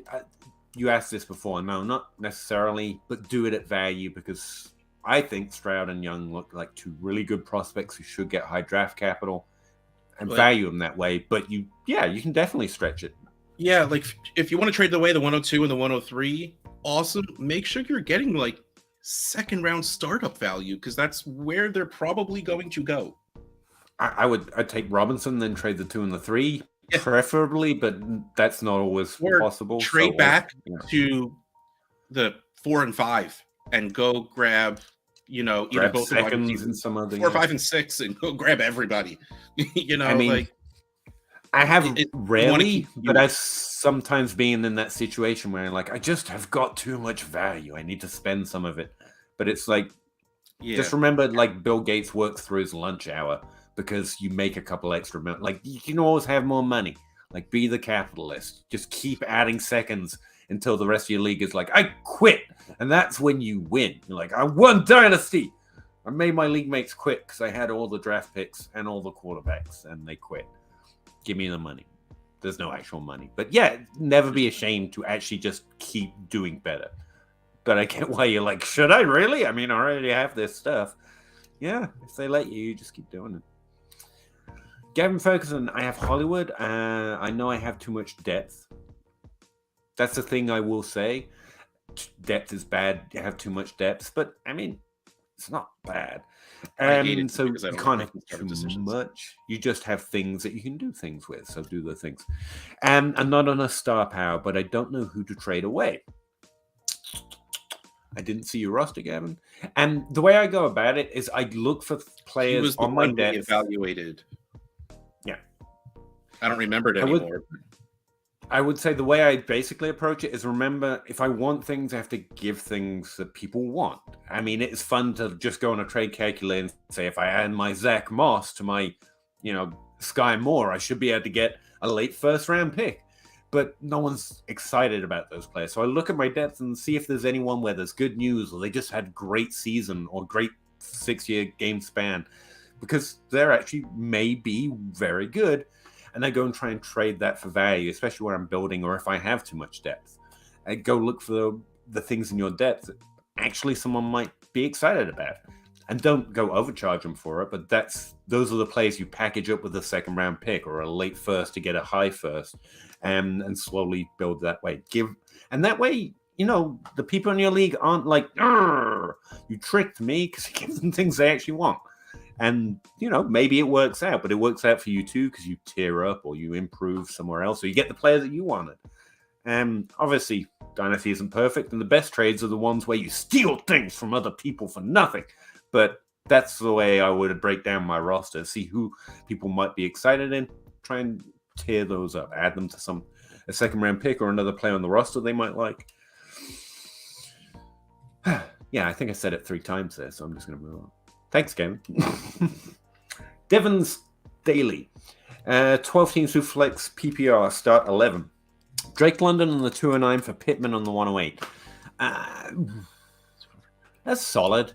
I think I want London because I'm just a Dynasty degenerate, and London's so young, man. But like we were just saying, there's Pittman and you get a higher draft pick. It's actually pretty solid. Yeah. I think I go Pittman at the 108 just because, and start 11, that's a lot. I would take London. Again, like I said, but I would be like, oh God, I'm such an idiot. I would find a way to rework this a little bit to get something back with London that's more usable than the 209. Like, I like the idea of this, but I would need to counter with a player already, like someone in the NFL, like Darnell Mooney. Give me Darnell Mooney instead of the 209. Well, just switch it to a 24 first. At least then it might end up being higher, and it's fairly equal value. Yeah, throw a second and on your side and get a 24 first on that side. Like, yeah, that's also another good idea. That would probably make it better, but I think getting London's a pretty good idea. Trick Crown. I think we're going to look back in 5 years and realize the size concerns with Bryce Young. Oh, it's Bryce Young that's too small. Cool. We're still super silly since he's generational in all other regards. I'm careful with the word generational because I'm not sure what it means. And if I keep getting a hammer on definitions, I can't be that guy. But again, I haven't done a lot of quarterback evaluation, especially really since the Mahomes year. Because I was like, got one right, I'm out. But it could be. Devil's advocate is what I'm trying to do with Andrew, so I'll do the same thing with you, Trick Crown. I think the concerns are more based on being generous, the way he plays not translating well at his size. That would be a concern, right? Like if you play like Cam Newton and you're not built like Cam Newton, you're going to have a problem. But what I like about him was he was highly accurate relative to how far down the field he was throwing the ball for his conference level. It's completion percentage over expected. It was a Josh Hermsmeyer metric that he created, and I calculated. I don't know if I'm doing it exactly right, but based on other people's calculations, I'm doing it right enough. So relative to where he was playing, he was highly accurate, which means I think that skill elevates the NFL fairly efficiently, especially with draft capital. kind of quell some of those size concerns, because if they think he can play the way he plays in the NFL, that would quiet the concern. But there are reasons for concern. And there are things I just flat out don't know. One, what talent is, how talented he is, if he's generational, and where he'll be drafted. So there's reasons for concern, but that's my full spiel. Quarterback analysis also nuanced. He could be generationally talented, get the draft capital, still struggle, or get injured. Like completion percentage over expected. Andrew, if you're looking for a counter argument, the first year that Josh Hermsmeyer calculated that, one of the people that ran to the top of the charts was Johnny Manziel. So that's not great. There's no one thing, which is why I just listen to as many people as I can and try and find as good as I can guess, right? But yeah, to me, Young looks good. I'm going to hope an NFL team with all those scouts and all that evaluation is going to also feel that way. Yeah. But also at the head of it, just like a GM with no care in the world or fucks to give that could just screw up that part of it entirely. So it's nuanced. But I think he was exceptional in college. I'll say that relative to where he was playing, he was exceptional. Zane Mitchell. Hot take. Deuce Vaughn is the RB2. He actually came up as RB3 when I ran I'm trying to find good models to create initial ranks so I can investigate them in that order. Not that the model means that's where I should like them, because, again, all that stuff I just said, there's no number that does that, in my opinion. But talking with Travis May, trying to get context behind the numbers, he's got a size problem as well, which, again, I follow a similar argument, but the NFL is going to, again, tell us a lot about what they think about that. And if they take him with capital, if they don't, his landing spot and the expectation gets adjusted for. Especially, I can say that with confidence in running back or wide receiver. That's mostly adjusted for in the draft. If he is too small based on the way he plays, the NFL just won't draft him well. They're pretty consistent at that. But in terms of how he performed in college, same thing. Did exceptionally well in college. Yeah. Jackson P., what's the difference between Bajon and the 102? The 103. That's about that was one of the trades we said was one good. Quarterback.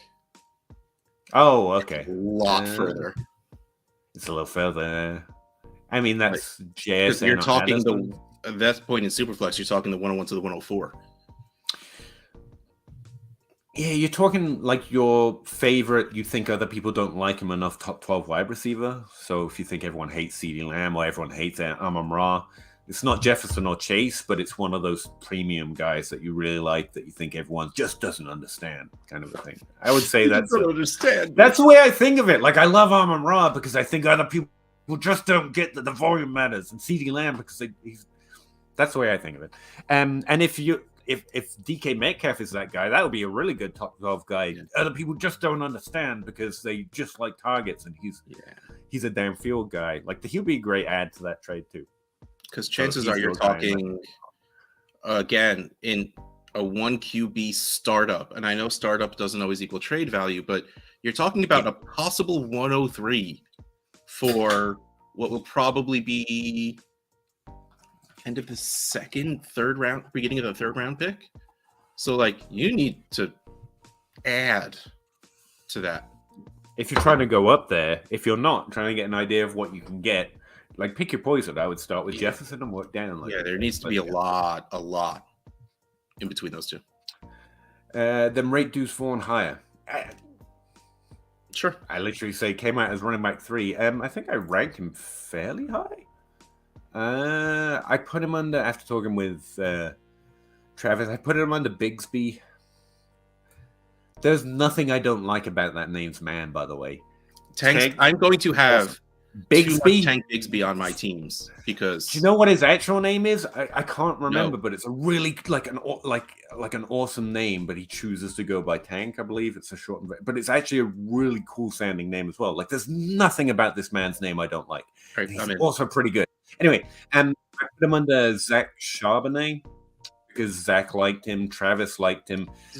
Digging his numbers a little bit, I get it. He's actually pretty good and fairly involved as a receiver. He's not like I don't think he's Who's that one guy that just sat on the Rams depth chart forever that Zach loved? I forget his name, but I actually think he's going to get draft capital day 2 at least. So yeah, no problem there. I actually dropped Deuce Vaughn to 7th because you've got these bigger backs with similar good production numbers, more likely expectation of draft capital based on their conference and the size concerns. So I dropped him to 6th, I believe. That's going to drive me crazy that I can't think of this guy's name. In the top 7. But I don't know, there's something off about the way he said it. And again, he was just slightly worse numbers, but still solid running back. So yeah, I got him 6th overall. In a solid tier, especially based on, but it's that draft expectation. If he does get drafted day 2 with all the others that I expect to, I'll move him up. 17% target share.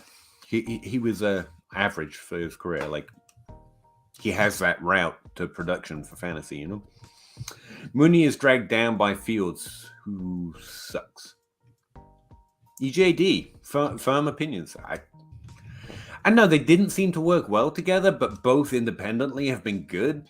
Like, it's unfortunate. I hope it's just a product of the way this year went, but I think they'll fade Mooney before they fade or trade, or quarterbacks are rarer, unfortunately. Mooney or the 205. It's fairly even, so it depends on my team situation. Like, if I have the luxury of trying to get a deep wide receiver, I think then I'll do that. But if I don't, in a vacuum, it's probably the 205, but I'm going to try and lean towards Mooney because, again, I like taking those shots. I like players that prove something because we spend so long hoping some of them show something that I don't want to discount it when some do. Like, he had a phenomenal year, had moments this year where he showed it again. Seemed to be a chemistry thing or a team situation thing.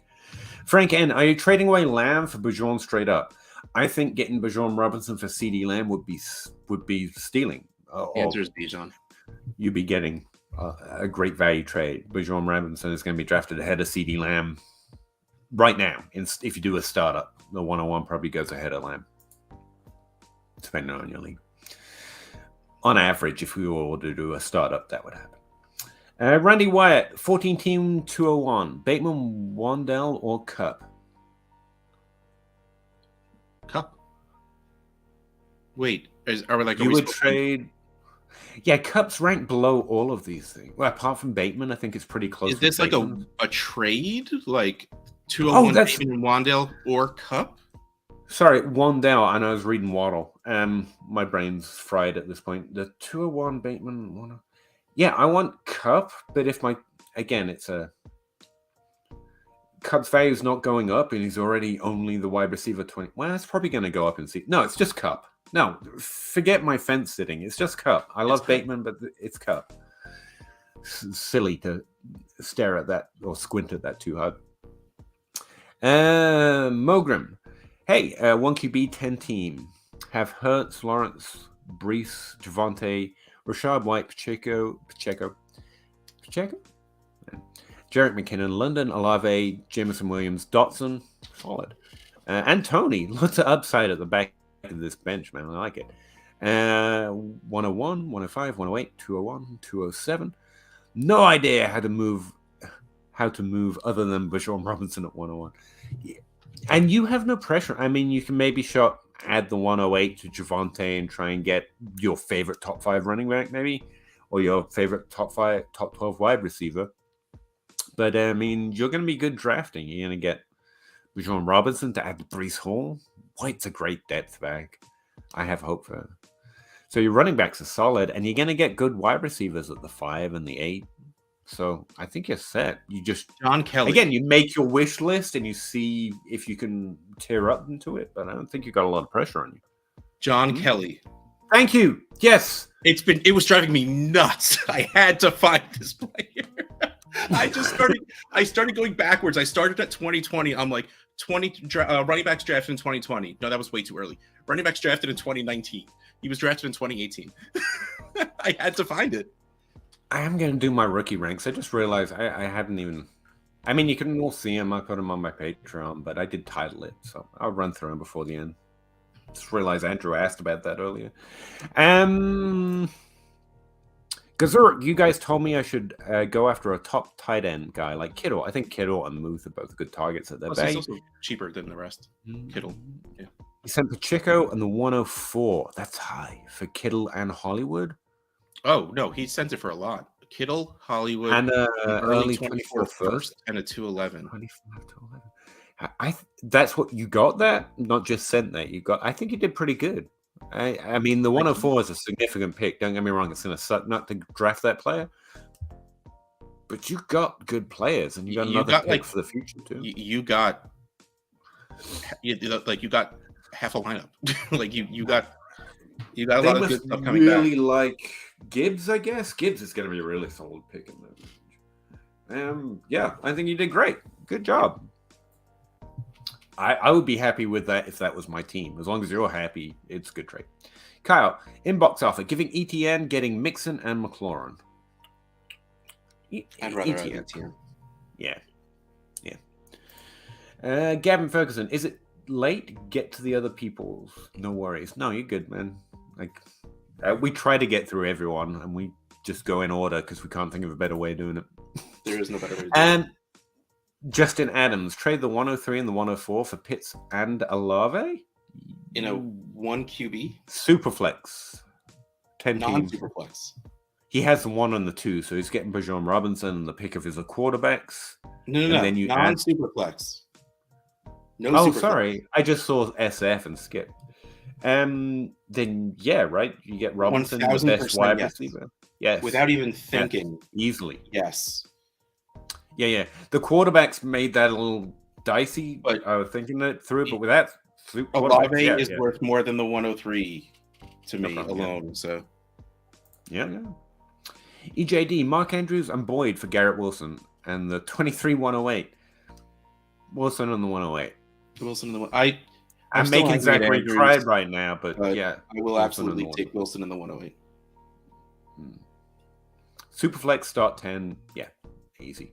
New lineup: 2 wide receivers, 2 running backs, 1 flex. Mahomes, Bijan Robinson, assuming. Great start. Swift, Dobbins, Madison, depth. Chase, Cooper, Cup, Judy. It's pretty. It's a really solid roster all the way around. Kittle at the start. Oh, that's what your roster has now become. I like it a lot, to be honest with you. 10 teams, start 2 QBs. What would you add to the 103 to get CMC? Don't.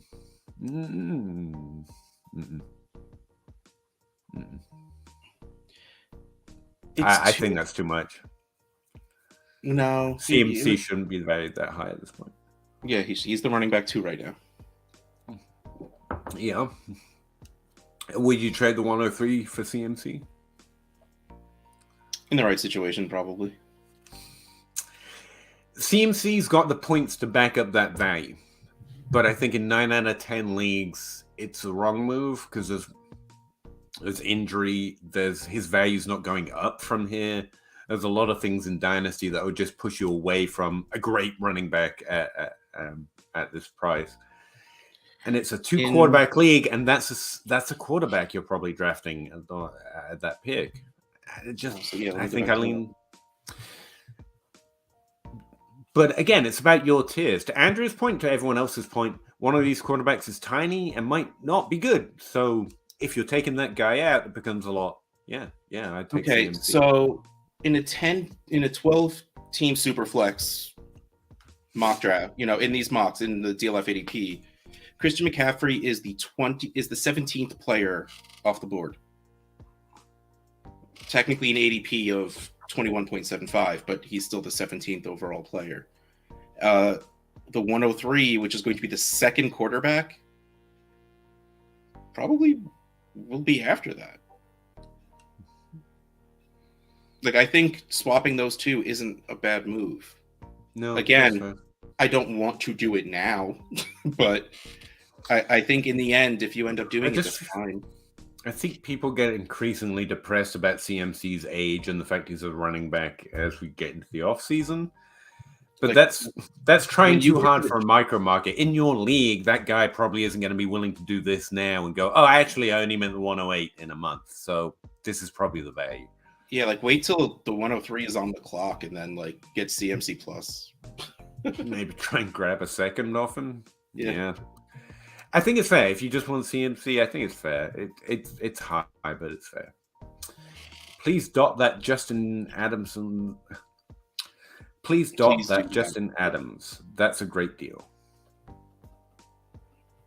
Just keep going. I think I read that. Do that. Okay. Yeah. Cool. All marks. ESP 33rd team, who I like because they're all GMs, scouts, etc. Money for quarterbacks go top 10. 4 QBs. Sorry. There you go.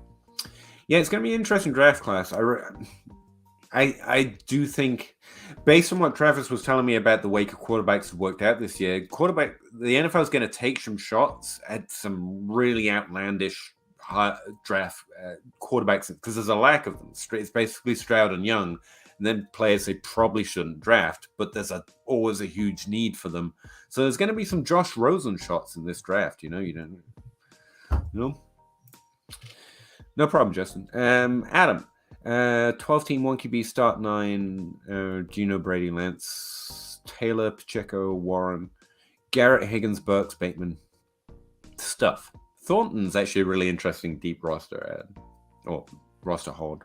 Dolchich and Goddard. Goddard's actually a tight end we should probably mention in that Hawkinson conversation. Well, I think he's too expensive for. Oh, okay. Fair enough. Have all the first round of each round. Yeah, it's not going to be a question, is it? Oh, there it is. Should they trade the 101 or JT? I mean, it's about what you're getting back. I think both are fine. Go back for a second.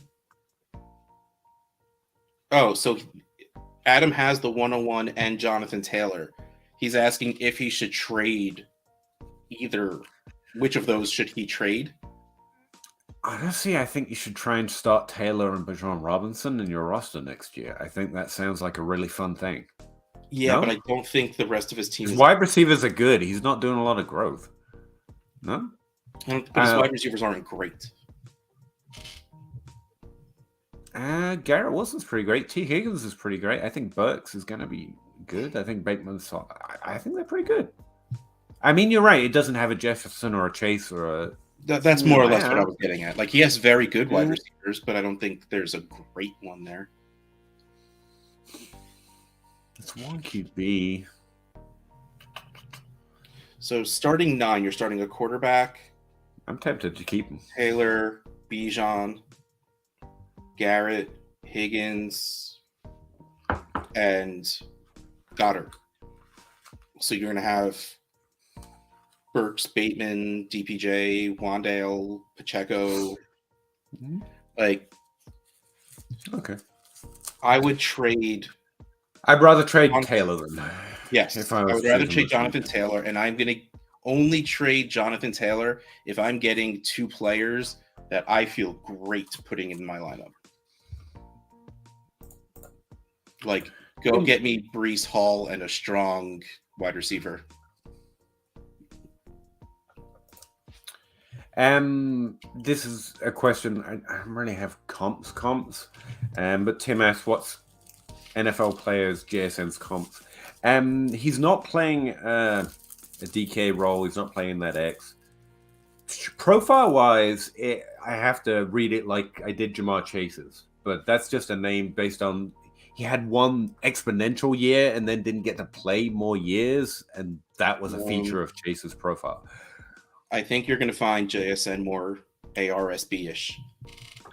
That's what Zach has said, I believed. And I think that's about right. Well, let me just... like, if we're talking... give your player comps are the worst, by the way. But, like, if you have to have an idea of how they play, it's more of that level than it is, like, your X kind of guy. Well, his peak yards per route run is 4. Which is like twice the average of hits. I think the average of hits is like 2.5, but 4 relative to the NFL would be a phenomenal yards per route run, and that's on a significant sample. That was his second to last year. It's just that's why he's got such an insane peak. He's got an ADA of 9.3, so he's definitely not playing a huge deep downfield role, which also shows up in that he's only playing out wide about 11% of the time. The rest of the time he's playing in the slot, which is very much Amon-Ra St. Brown esque. He's not playing that deep outside route. And he was highly involved in the offense. You've got almost 100% route participation. You've got a significant target share. And again, on a per target basis, on a per route basis, he's just getting oodles of yards. So Amon-Ra St. Brown is actually Zach's comp, I think is what he said. He said he's Amon-Ra St. Brown, but you know he's coming. And I probably can't do any better than that. I want to come up with a different name just so I'm not saying what Zach said, but like that fits. That's it works too well. There's no reason to try and think of something else. Yeah. Should I trade? We did this one. Sorry, Adam. Tight end premium. We've got to get you off to bed. So I'm going to speed up a little bit here. Say goodbye to Russ. I'll run through my ranks and then I'll go to bed. Tight end premium 1.5 rebuilding team aiming for 2024. Would you try to pick up Hawkinson? Yes. The answer is just yes. Mike Gesicki in a late first? Yes. Yeah. If Hawkinson's the guy you want. Hawkinson, it's funny. He's going to keep that disappointment on his name. But he was a very strong part of the Minnesota offense. So I think he's a George Kittle of the top tier, if you know what I mean. Yeah, slightly younger. I don't know if I don't think he's going to break into that top group of tight ends, but I think he's going to solidify his spot with like Goddard as the top of that second tier. Yeah, Sam was catching the ball at an 84% rate according to PFF on average for his career, running around at least 15 routes per game, which is above average even for an 8 up below 10. Sorry, I just keep seeing things over here that's catch my eye. That's still Amon-Ra St. Brown, but it's a fun thing. Ethan Krass, how do we feel about Tua Watson with Superflex? If those are your quarterbacks, I feel nervous, but I think you're good. Honestly, those are two top 12 quarterbacks. Talent-wise, you're fine. That's good. Specific player-wise, it's a little rough because Tua with the concussions and Watson being a piece of shit human being. I default to value, though, and neither of them are ranked above where I think. Actually, they're probably a little lower than they should be because of those concerns. So I think like, you're good. 10 to 14 in there. Like, if the rest of your team is very strong, then these are two fine quarterbacks. If you can trade one of them into Dak, who I don't have those issues with, the injuries, the concussions, or the off-field drama is just not fun. Will he start this week or is he on trial again? Even from a practical standpoint, it's not great. So yeah, Dak would be my alternative. It's like top 12 quarterback that no one's excited about, and in fact, some people are concerned about. But they're fine. You're good. 10 teams through flex PPR, start 10. Give Metcalf Swift get the 103 to get Chase. No. Try that again. Yeah. Give Metcalf Swift the 103, get Chase. That's very strong to me. It's very strong. I don't think I do that strong. Yeah, I'd take Chase, especially if we're having issues with the QB2 in this class. That means that value might be a little short. I would rather keep Metcalf and take Swift in the 103 and do something else. I think you're more in on Swift than me. I think that's our disagreement here. No, I don't care about Swift. I'm still moving Swift. I would just don't want to send away DK on top of Swift in the 103 to go get Chase. It's not heavy. That I think the value is awful. Like that's what you have to pay to go get Chase. I just wouldn't. I'm just saying I like Jamar Chase. I think he's going to be good. I don't know why you disagree with me so hard. No, it's. I need to see it first, Peter. I need to see it out of Jamar Chase before. Yeah. I mean, it's preference at that point, I guess. It's that. It's always really, really hard to see those offers for Chase and Jefferson, but it's what you have to do to get them. I tell you what's getting me. Like the 103 apparently has issues if you draft with the quarterback. Like maybe he is bad. I mean, you don't want to bake that into his value, but Chase better than Metcalf and Swift. I hate this, but Tyler was on my show the other week, and something he said just got in my head. It was, what's the difference between Swift and someone else, some top 24 running back that's young? I mean, what's he really done? And it's true. Like Swift is valued because of what we always thought he would do, and he has yet to do it. Really, I agree. And that's I'm just focusing in on Swift. Like, get rid of him now, or cool. But honestly, that value is fair. You're not getting out at a good value or anything. So I'd hum and ha and then say I just want Chase because you're never sad about having Chase on your team is really what it comes down to. I just like to live fast. I don't know what to tell you. And that's the live fast side. Jackson P. Funny you mentioned Pittman wallpaper, Pete. In my league, the Pittman manager username is Mike Pittman Jr. Don't think I'm buying him there. Nope. That's yeah. No, you know. It's like being in a league with Russ and wanting T. Higgins. Just give up. Just find another league. Do it there. Luke, appreciate the advice. Appreciate you, man. Thanks for asking and hanging out with us. Benjamin, inbox trade. Give the 105 the 107, get the 103. Superflex. The 5 is just inside that tier that I like, but I think that's so fair. You're giving I've just gotten in my head. I'm now discounting the third pick. Running back 2, wide receiver 1. No. Wide receiver 1 or 2, most likely. You know, Gibbs or one of the wide receivers. You're giving up one of those and like Quentin Johnson-ish or one of those Johnson's probably tier QBs if someone is crazy and takes them 107 to go get Young. Yeah, I'd do that. Alec, would you trade the 101 for Pittman, the 108, and the 208? Nope. I want the 101 in that deal. Nope. If not, how much to add to it? See, the problem is you can't add to that. You need to change the pieces. Like adding, that's not. You'd make it a package deal that would tire anyone about. There's nothing shiny enough. You have to trade Pittman to CeeDee Lamb, or you have to change the 108 to the 103. That's the type of value difference I'm thinking of. Yeah. Like it's fairly. Again, the reason I like Pittman is kind of everyone's like, Pittman, but he's actually really good. I mean, no one doesn't like him for a reason. Everyone likes him for a reason. They're just not excited, which makes him potentially easier to trade for than maybe he should be. So yeah, you need a shinier thing, the 103, or change the wide receiver to it. Yeah. To a my guy. Yeah, that sentence made sense. I hope that helps, Alec. When you speak Peter, that sentence made sense.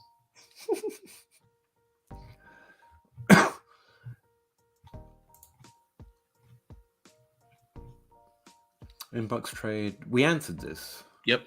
Yeah. There was a second part. Sorry, Benjamin. This is his roster. What you have doesn't change whether a deal is good, though. So I appreciate the information, but I think we'd say the same thing. Although I will say, nice roster. And Higgins, Wandell. We get some. I'm telling you, the people. JT, Saquon. Yep. Fairmouth. I like you, Benjamin. Yep. You got Peter. Tim Shea, which rookie player were you really right on? I mean, Jamar Chase, everyone got that one right, though. JT, everyone got that one right. I'm slightly wrong with having Clyde Edwards-Helaire as a 1B, so that doesn't count. If you're asking, Burrow and Tua were the 1 and 2, but. I want to go for my lower drafted guys. I was hard in the paint for Aaron Jones over Jamal Williams, and I now love Jamal Williams, it turns out. But I take the win on that one. But for a while there, because Jamal Williams is good, like it was honestly a yearly fight. It was a very back He and was even forth at the very drafted beginning. behind him. I went hard after Tyler Lockett, especially after his rookie season, and then continuously ever since, and still there. Marcus Brown's still there. If you're talking players that I was drastically different on than the market, is those. Also, Stephon Diggs. Everyone kind of knew Stephon Diggs was too low rated, to be honest with you, so that one doesn't count. T.Y. Hilton, but there you're getting into where I had like 3 followers and no one knows. Yeah, like Jordan Howard. That was before I really even knew anything. I drafted, I mean, at the time I was only in like 4 or 5 leagues, but I drafted Jordan Howard in all of them and sold him real fast. Like the ones I get right that actually probably does belong on a list like this. I'm great at negativity. Laquan Treadwell, I told you. Terrence Marshall, I could not have been more firm in my stances on the bust. Sky Moore, I get the busts. And I hate it because that doesn't help very much because it's just one pick you get to skip and maybe you still draft a bad player. And like, I've got plenty of misses too. Like, I like JJ Zeigel. That's exaggerated. I didn't like him that much. I liked him as a late first, and there was not a lot of good stuff in that late first. I like N'Keal Harry a lot, though. That was the early. I got plenty of misses. So the busts don't help out a lot, but in terms of profiling wide receivers, the ones that don't, that's probably the list you're asking about. It's not so much the ones I got right and everyone else is too low on, although there are a few lower drafted guys like that, and I just mentioned.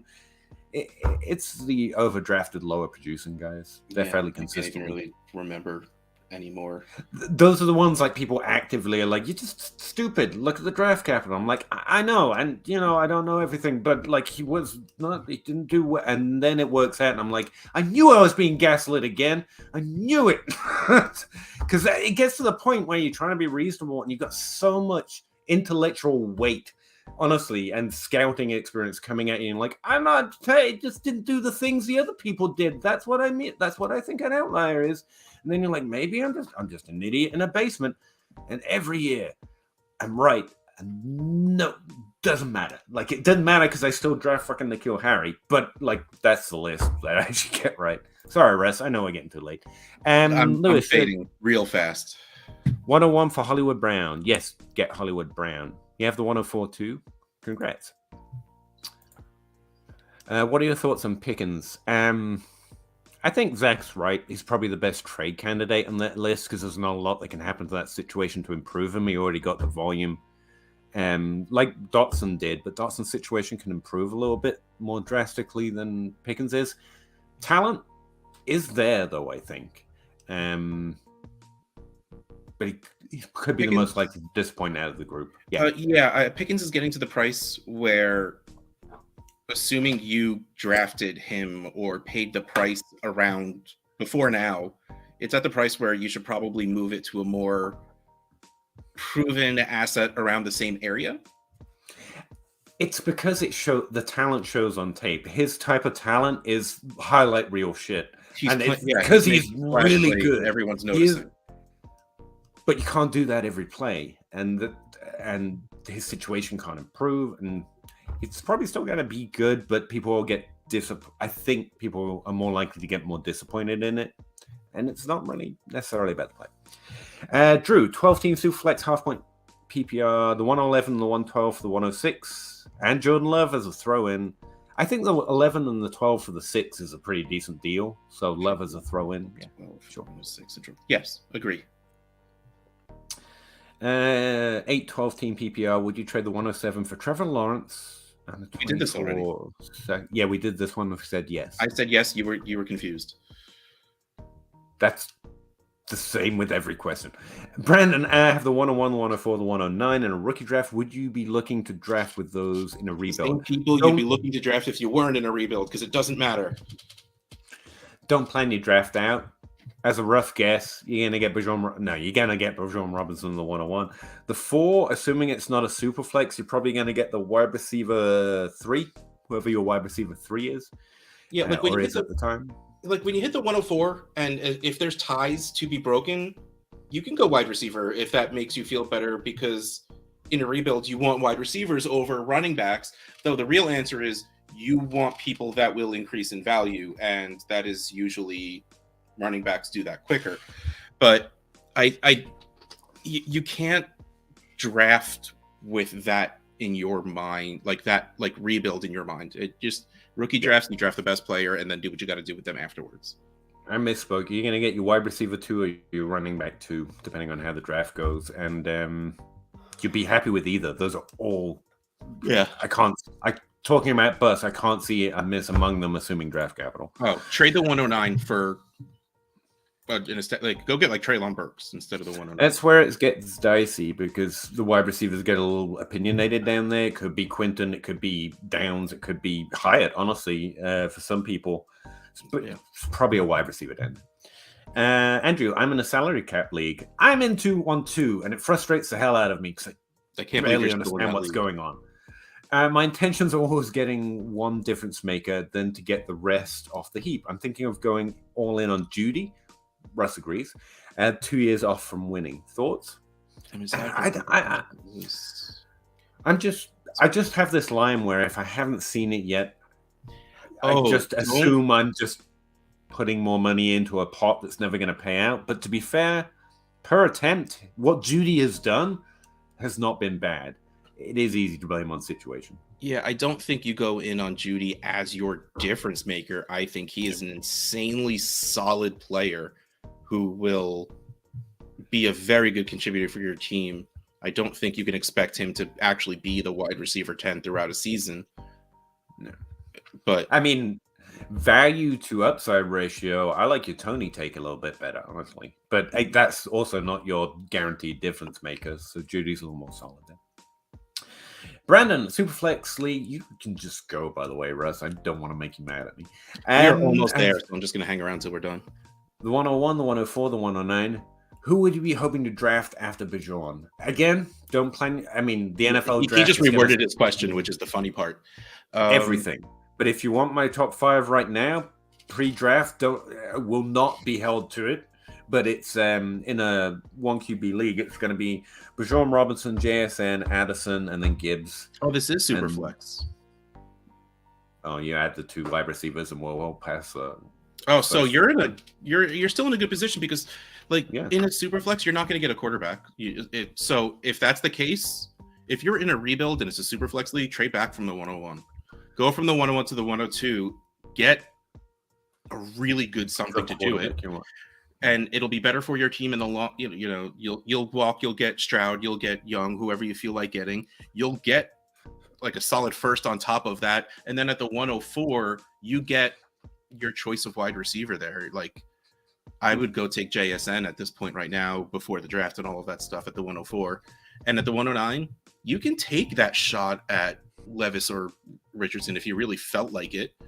Trade the 109 for a good young player that has shown a little bit already. Russ is good at building teams. I've seen him do it, so can verify. Waddle or Garrett Wilson? Waddle. Very much Waddle.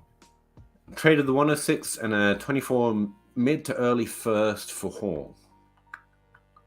2 firsts for Hall. The 106 super flex. I think that's solid. I obviously you'd always hope for better, but I think that's about the value. It's what you have to pay. And I like getting Hall, so yeah. I think I would do that for Hall. Liking Hall is as high T as I get, so there you go. Maybe Najee. Traded for Murray, the 23-106 and the 23-203. Thoughts?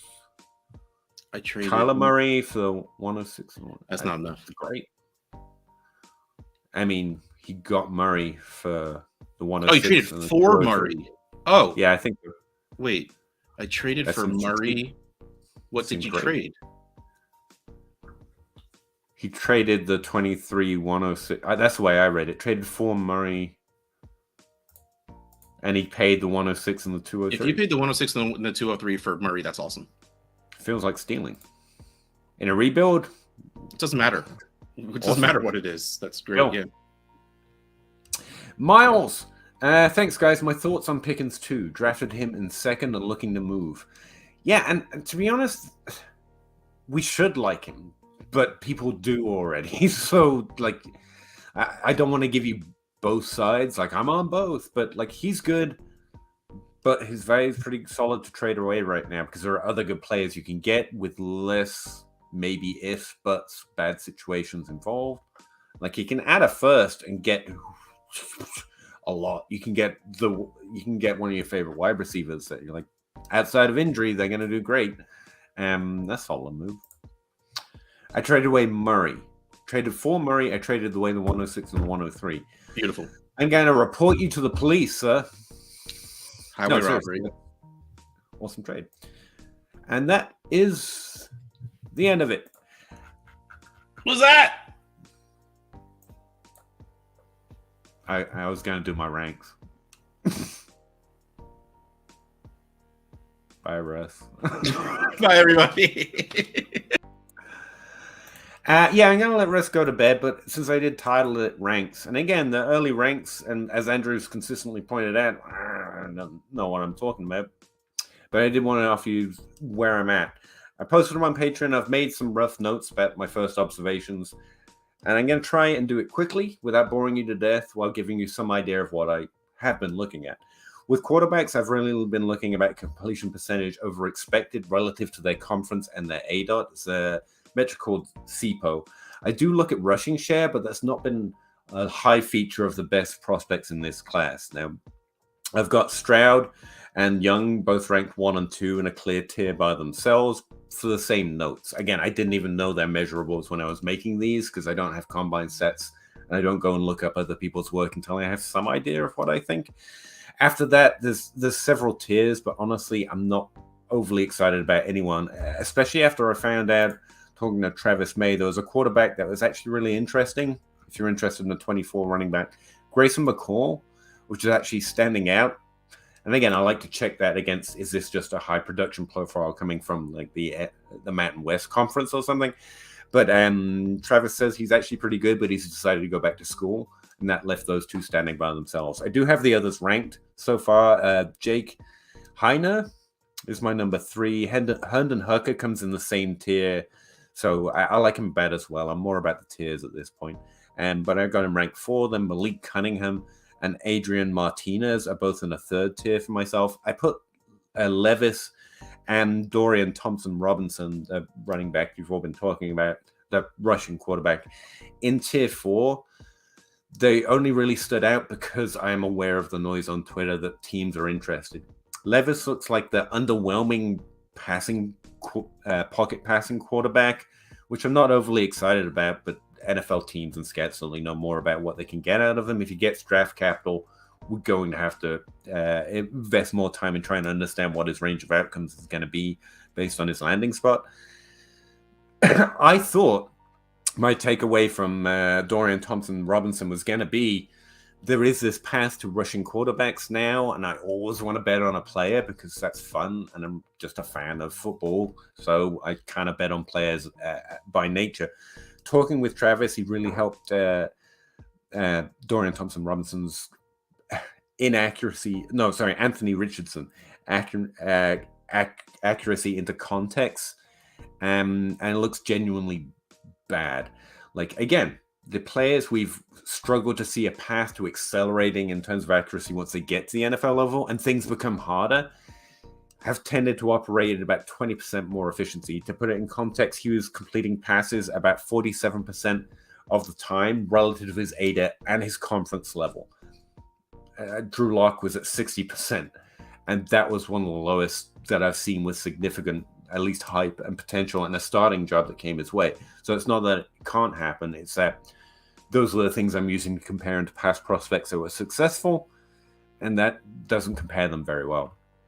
Going through running backs, I'm just going to read notes for Bijan Robinson. Like I said, it's one of the easiest ones I wrote. He's as good as everyone has told you he is.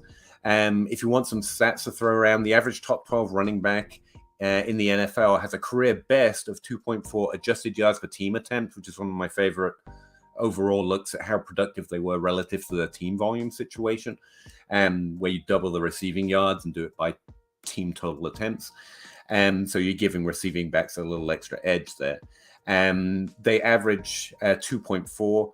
They average 33% opportunity score in their best year and a 15% rushing share. and a 3.9 yards after contact per attempt, which is a PFF metric I've been really interested in. And it looks pretty solid in terms of measuring how good they are at rushing. Ken Walker dominated it, for example. Robinson averages higher stats than those career best stats of the top 12 running backs. Again, that's just since 2015, but that kind of says it for me. Two, and in the same tier, to be honest with you, Jahmyr Gibbs is my second overall running back. Honestly, his production metrics look fairly similar to Robinson without the peaks and the overall impressing versus the average. Both have double-digit target shares, but Gibbs looks much more consistent in having like double-digit target shares. In fact, I think he has the highest target share of either. He comes from one of the most drafted teams at that position over the last 10 years, as everyone knows, so he's probably going to get pretty good draft capital. He looks like a mere top 12 prospect, whereas Robinson looks like a phenom compared to top 12 prospects, but also an above average role in the receiving game, and I think that bodes well for fantasy. Next, I've got Tank Bigsby at 3 and Zach Charbonnet at 4 in a separate second tier by themselves. Again, based on what Travis and Zach have both told me, they're both going to measure in well and fill out the uniform and everything else. And it's not just that, their production looked good.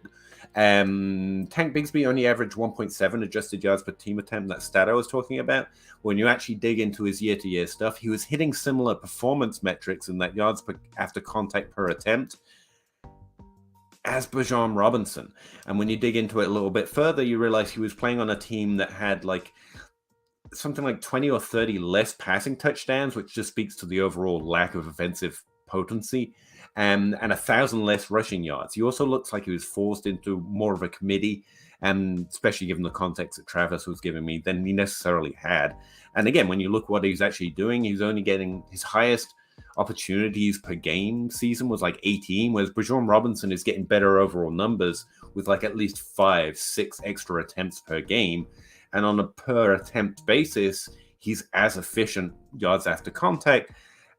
I think it's real. It's not just that he's called Tank. I actually think that adjusted yards per team attempt is a little unfair to him given his situation. And he was actually pretty well used in the receiving game. Not like Gibbs, not like Robinson, but he's not a receiving back, if you know what I mean. Could easily be involved in the receiving game. Similar story for Zach Charbonnet, but slightly lower, slightly less heights as Tank and Bijan Robinson had in yards after contact per attempt. But his adjusted yards per team attempt in a more positive situation is actually much better. He's getting 2.8, which you'll notice is above the average for top 12 hits. And when you look at his overall year-to-year performance stats, that looks real. It's not just 1 year of a great performance relative to his situation as well. When you look at the team stats, he just looks like he was a solid running back at a pretty good conference. 1.8 of running backs drafted in the first 3 rounds come from whatever team he's on, which I forget because I don't even know that much about it. From there, I actually tear it down because you've got individual niggles about prospect profiles, but overall they look pretty decent. So they're a little more draft dependent, as are all running backs, to be fair. I have Devin Arcane at 5, Deuce Vaughn at 6, and then Sean Tucker at 7. I keep going back and forth on Sean Tucker because, according to Travis, he's the 7th in the top 7 in this class. But I really like Devin. I'm saying Arcane because that's what the word looks like to me, but I've also heard it pronounced A-Chain. Don't know which one's correct. Both sound super awesome to me, so whichever's right, someone let me know. Do I have particular notes? Deuce Vaughn, as Andrew pointed out in this stream, Travis told me he's like a Mighty Mouse candidate. Like there are size concerns. We know the NFL cares about that, but he was so involved in the receiving game. He's also always got that weapon in his belt. Like if the team takes him in round 3, you could always hope he gets that kind of receiving workload and provides top 24 upside that way. On a per attempt basis, though, with a significant sample size, he was averaging 3.1 adjusted yards per team attempt. Again, it's definitely higher because he was such a high volume receiver. And he's actually averaging 38% overall opportunities, though. So he was involved in the rushing game. That may well shift when we get to the NFL because the NFL thinks size matters, which is why I usually think it's adjusted for in the draft. But again, there have been exceptions. and not exceptions, as we were talking about with outliers. Sean Tucker, he's actually, I keep dithering on him. His stats look similar to Zach Charbonnet, honestly, if you go on a year-by-year basis.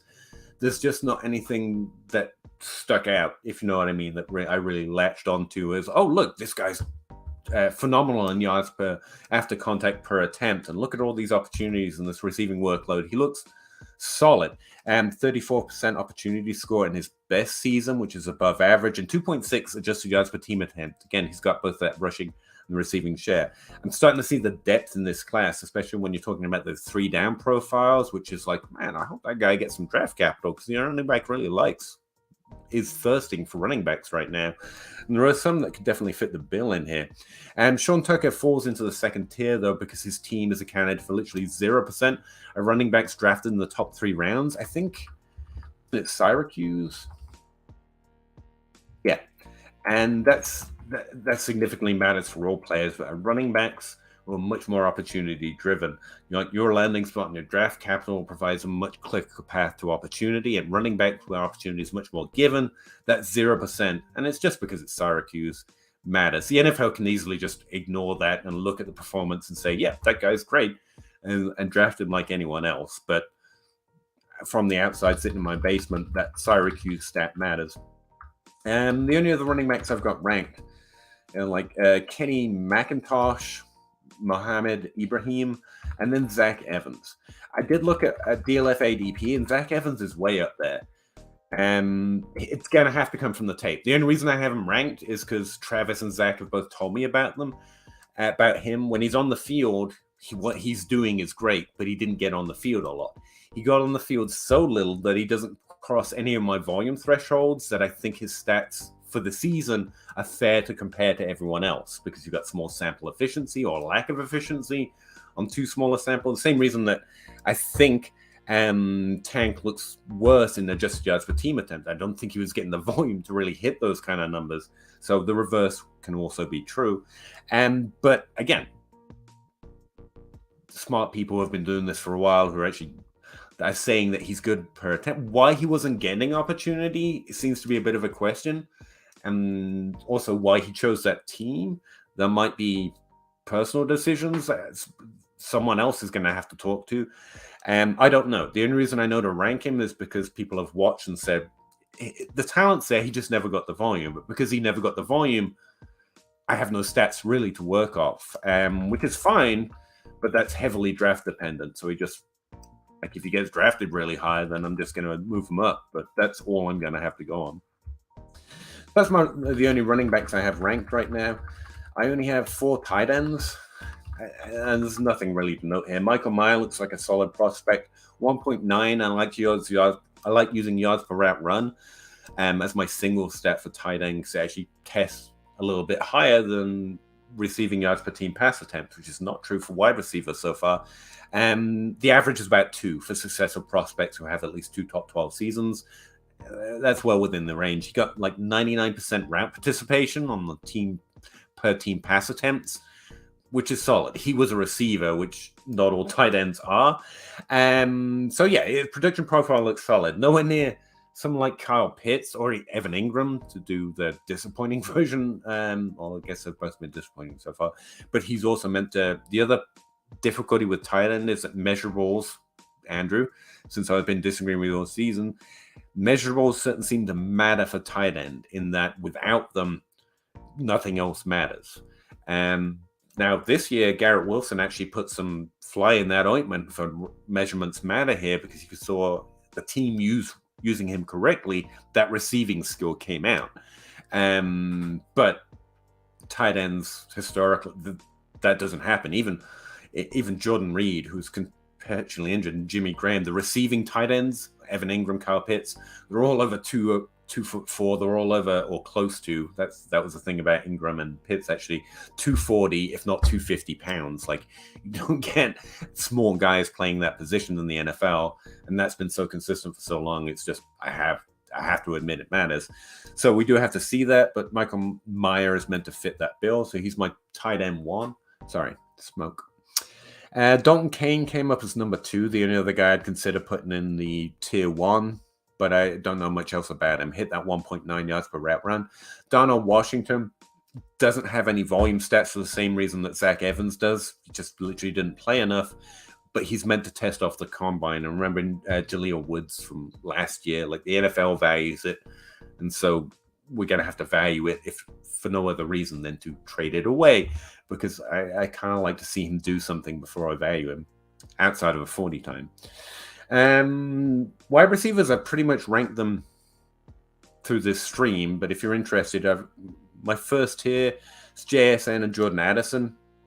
I mostly said my notes, but like they did what most successful prospects, especially given their role and where they were playing on the field in terms of their ADOT. They've both got slot-like ADOTs. They don't have high out wide rates, which is perfectly fine because relative to that role, relative to their ADOT, they were just pumping the charts. They actually slightly increase the age curve. If they hit, the average in those stats is going to increase because of them. They did phenomenal. JSN does have some concern in that he just played that one season, which really crosses the volume threshold of 15 routes per game and playing over 8 games, which is where I'm currently setting it. But again, that's the best season in this class. I mean, Addison's second season was actually almost just as good. It's close enough to be the same thing. But JSN had the peak, and where he's only got the 1 year, his average is just that 1 year, which is unfair, which is why I just put them both in the same tier. And honestly, from my perspective, both similar players and they did equally well in college. JSN didn't play as much, which to me is concerning, but his season was so good, and so far the tape evaluations I've been hearing, I don't have many questions. And Addison did it all. He had that peak. He did it for 3 years. He was over 2 yards per route run, which is phenomenal even in the NFL level, for 3 years solid from age 18 to age 20, right? Those were the ages he played. Like, there's just no notes. Whatever I could ask, whatever I go looking for is in Addison's profile. It's just there. So it's like tick. Good. And moving on. The next guy is Josh Downs, my wide receiver 3 right now. I really thought people would hate him. He's got like an 8.7 ADOT, like he just plays close to the line. But doing that, he had 30% of the team's receiving yards for 2 straight years, and over 30% of the team's touchdowns as an 8.7 ADOT guy. That's the dream. I was assuming people wouldn't like him because he's a slot player, but he's hitting higher production metrics on that lower ADOT than Quentin Johnson. Then he's doing better than JSN or Addison at a lower ADOT. It's somewhat phenomenal. 3 receiving yards per team pass attempt on average for his career. He does have a slight sample size problem where he was only playing those last 2 years at a slightly older age than JSN and Addison, and where I'm kind of age sensitive production rather than breakout age. That's what's pushed him down below JSN and Addison. But like, he's also got a limited profile. Like, playing that consistently in that role says that he's probably not going to develop into Waddle or Chase or anyone else. I know who are the typical 8.7 guys. It's Landry, it's Boyd, but he's really good at that. So I like him a lot. In the same tier, I have Keyshawn Butte. Keyshawn Butts. No offense to the player. I can't say words with French roots because I'm a jackass. But I was disappointed, strongly disappointed. I've gone as my wide receiver 4. I believe in the build-up. He did better than Terrence Marshall on the same team at the same age. But just when you thought he would overtake Marshall's peak numbers, he has double ankle surgery, barely a 16% target share per game. It's hard to blame him for that, but it also means that progression, that age-adjusted production that I'm hoping to see isn't there. I'm willing to squint because I believe in the build-up, and we've seen so many successful players suffer from injury and then actually be the talent that was there.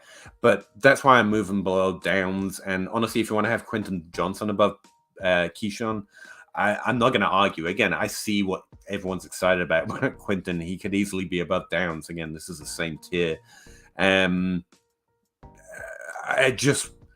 I want it to be true. And he is on a team that's more often drafted than both Downs and Johnson. We have like a 0.7% drafted rate. but overall his production metrics look below average and willing, but not terrible. He's like 1.6 receiving yards per team pass attempt and an 84% route participation. Again, he's not quite getting there when the average is 2.5 receiving yards per team pass attempt. And again, most of the best get well over 90% route participation on average throughout their career. So, yeah, I'm making some injury discounts here, but it's a fair question. And I don't know what double ankle surgery means. And also, I am aware there's some off-field stuff. I haven't dug into it, and I don't even know how to value it. Assuming the NFL, again, one of the things I just hope is wrapped up in draft capital. But you never know. Quentin talked about ad nauseum on this stream, and I do want to go to bed at some point. I was a little harsh in my write-up, if you do go look at my Patreon thing, because I feel... how did I say it? All right. Johnson's that player, and it does happen every year, where you're reading along his statistics, and you're just like, oh, great, tick. Oh, look at that market share. That's great. Tick. Breakout age, yards per route runs good. And then you look up and you see people making Calvin Johnson comparisons. Like, this guy's the greatest. He's a wide receiver one. I'm like, why won't you let me just have nice things? This is too long didn't read. The one thing you should know about Quentin Johnson, solid. Great profile, easily as good as the players I've just mentioned, to be honest with you. He's getting the market share, 30% of the team's receiving yards, 20% of the team's touchdowns most years. He's getting the yards per route run. He's getting the receiving yards per team pass attempt. Slightly lower drafted team like Josh Downs, honestly. I squint at players that are getting similar performance metrics on the same values sample size, so over 15 reps per game and over 8 games played, at a higher ADOT, because it's just easier to get more yards per team attempt or per route if you're getting more air under the ball. That does not mean he's bad. But if you're looking at that type of player, we're imagining Demaryius Thomas, Calvin Johnson. If you want to put him on that list, all of those guys basically doubled his market share. Like, they were the offense. Does that mean he's bad? No, that's ridiculous. But it's just why I don't have him ranked over Jet. Where he was playing, he's great. But relative to what scores in the NFL fantasy points, like JSN and Addison were doing that at a greater rate relative to where they were playing than Quentin Johnson was. But he was doing great. Again, so far I haven't had a bad thing to say about these prospects. So, that's the only reason I went a little hard, because I just think people are going to want to see, and that's fine. Honestly, Quentin Johnson could be the best wide receiver in this class because he's ticking all the boxes. But if I'm going to squint at anything, it's that he's getting 2.7 receiving yards per team pass attempt with all the good market share and good thresholds, which is less than JSN. Again, he's got a higher number because it's averaging and it's literally just his best year. A 91% route participation at a higher ADOT. And is it a little nitpicky? For sure. But when they're all good, you got to nitpick a little bit, and that's what I would choose to nitpick. Getting similar performance metrics and slightly lower in some cases with so much not given. It's earned, that's fair. But under the ball that the other players weren't getting. If I'm going to pick on anything, I'm going to pick on that. It's because I got such low T. Okay, so that was my wide receiver 5, 6, 7, and 8 real quick. Jalen Hurts, Marvin Mims, and Rashid Rice. I think I'm saying that right. And they're not similar players, but they all are in this tier because I have similar nitpicks. And they're all nitpicks. These players look good. That's why they're on the list of players to look at first. They're players Andrew and Zach have mentioned. So I'm like, all right, make sure I look at that guy's numbers first. And these were the first players that came up. Hyatt, let's me get this right. Hyatt, as we've talked about with Andrew on the stream a lot, Hyatt and Mims both have that high ADOT. Like in Mims' case, insanely high, like 17 ADOT. It's like he can't even see the quarterback by the time the ball's thrown. He's so far down the field. He did that for 3 years over 37 games, consistently high ADOT. But he performed pretty decently. Again, not as high as those other guys, but he had 2 receiving yards per team pass attempt, an average for his career, 69% route participation, which isn't unusual for that highly specialized role player.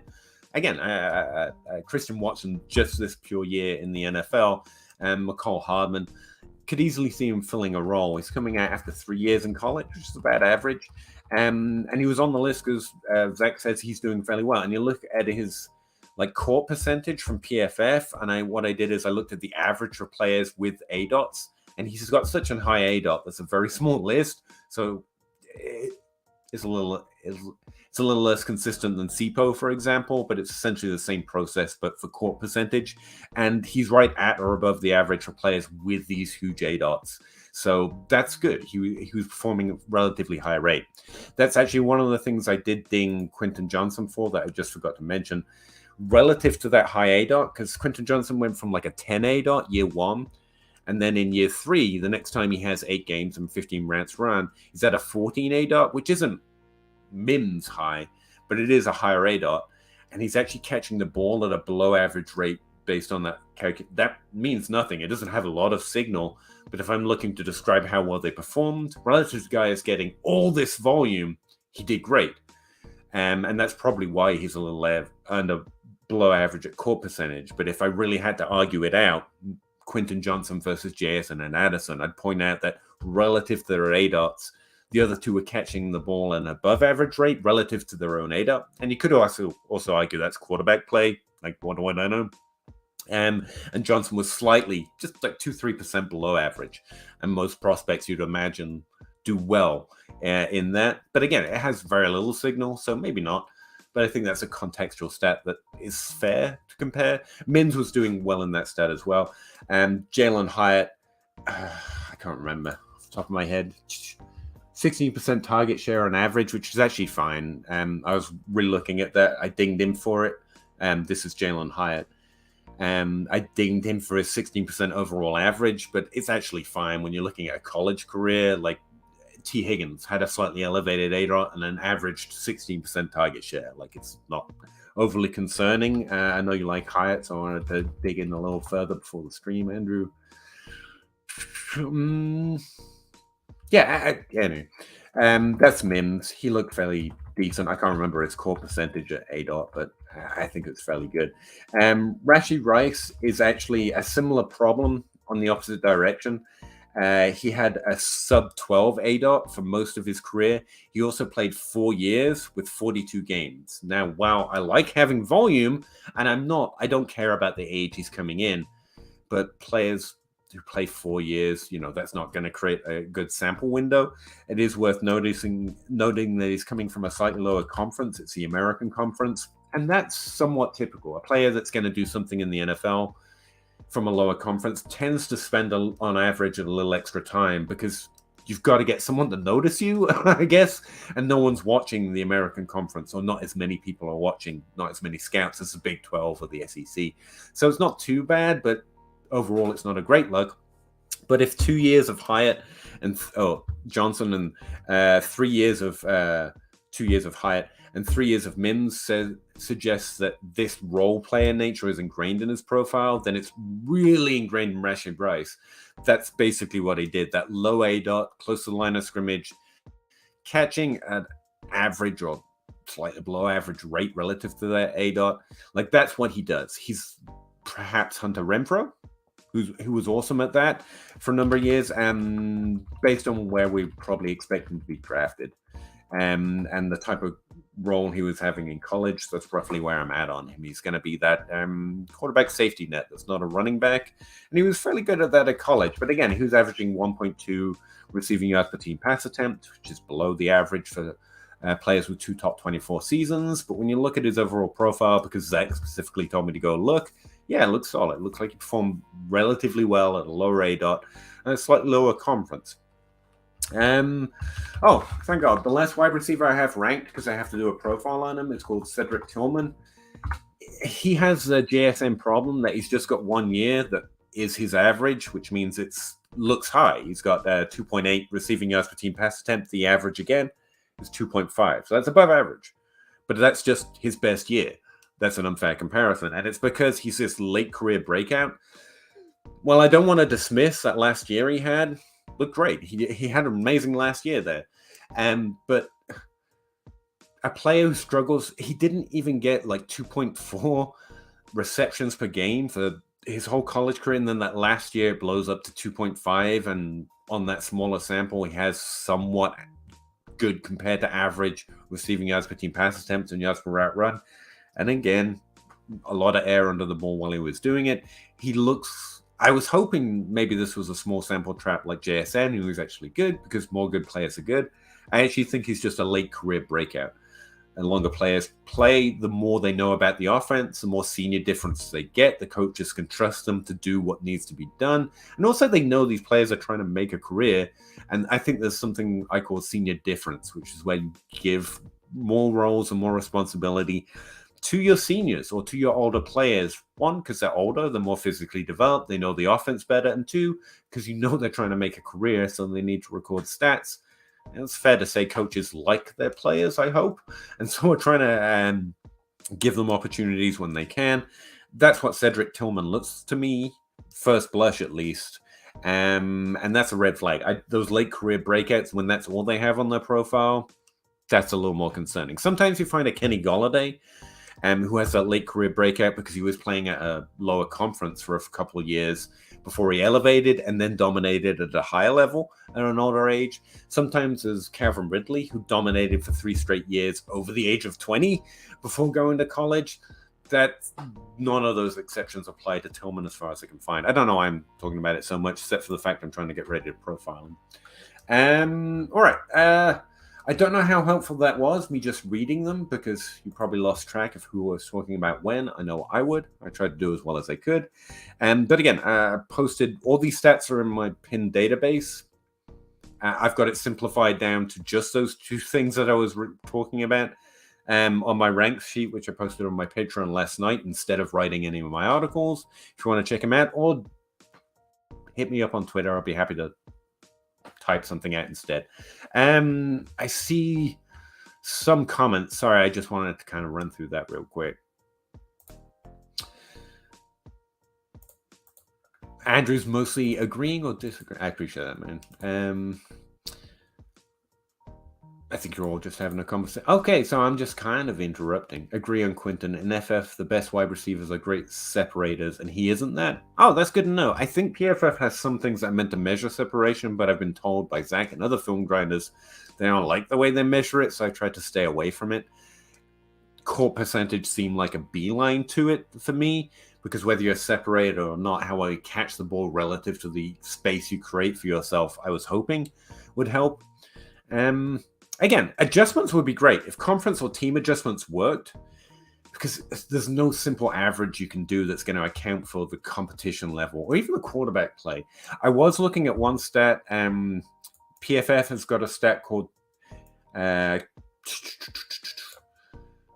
what is it? Targeted QB rate, which I think means the QB rating.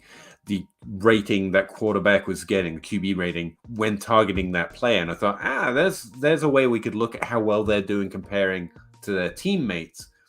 And I've got one in there like as an adjusted version, which was looking at what their teammates were doing and seeing how far above or below their average they were and adding that to their actual targeted QB rate, trying to compare them that way.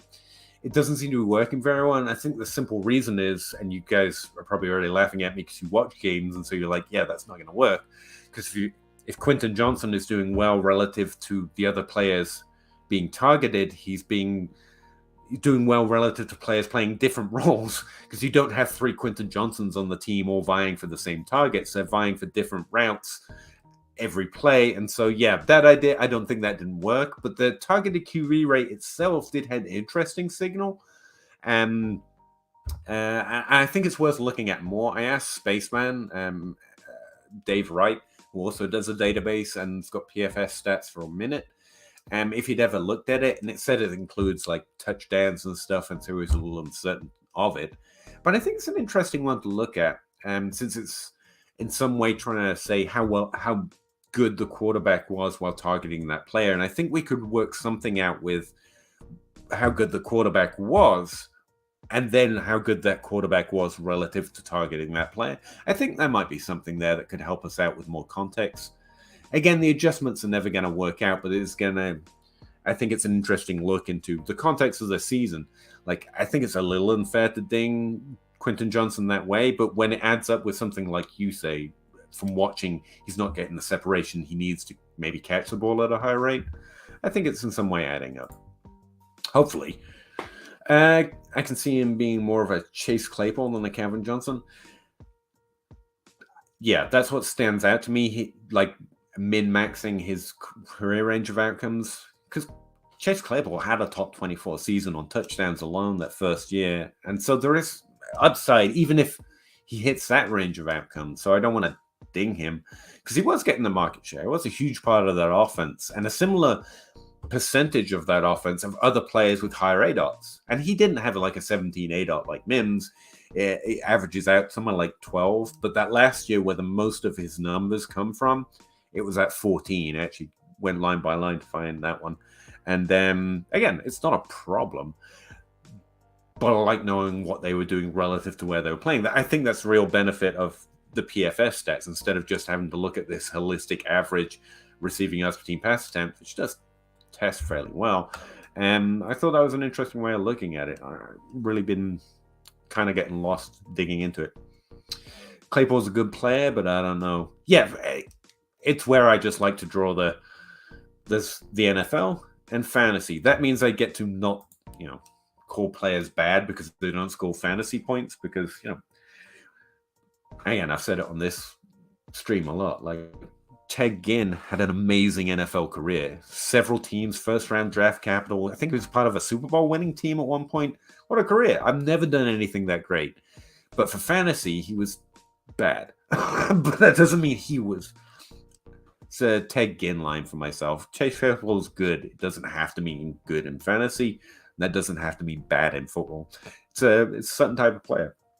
Anyway, I don't know if that was useful or relevant because I was just reading it through, but I did title it Ranks, and Andrew asked, so I thought I'd run you through my ranks real quick. Zach Reed will be back next week with much better rankings, I'm sure, and we'll argue about someone, I hope.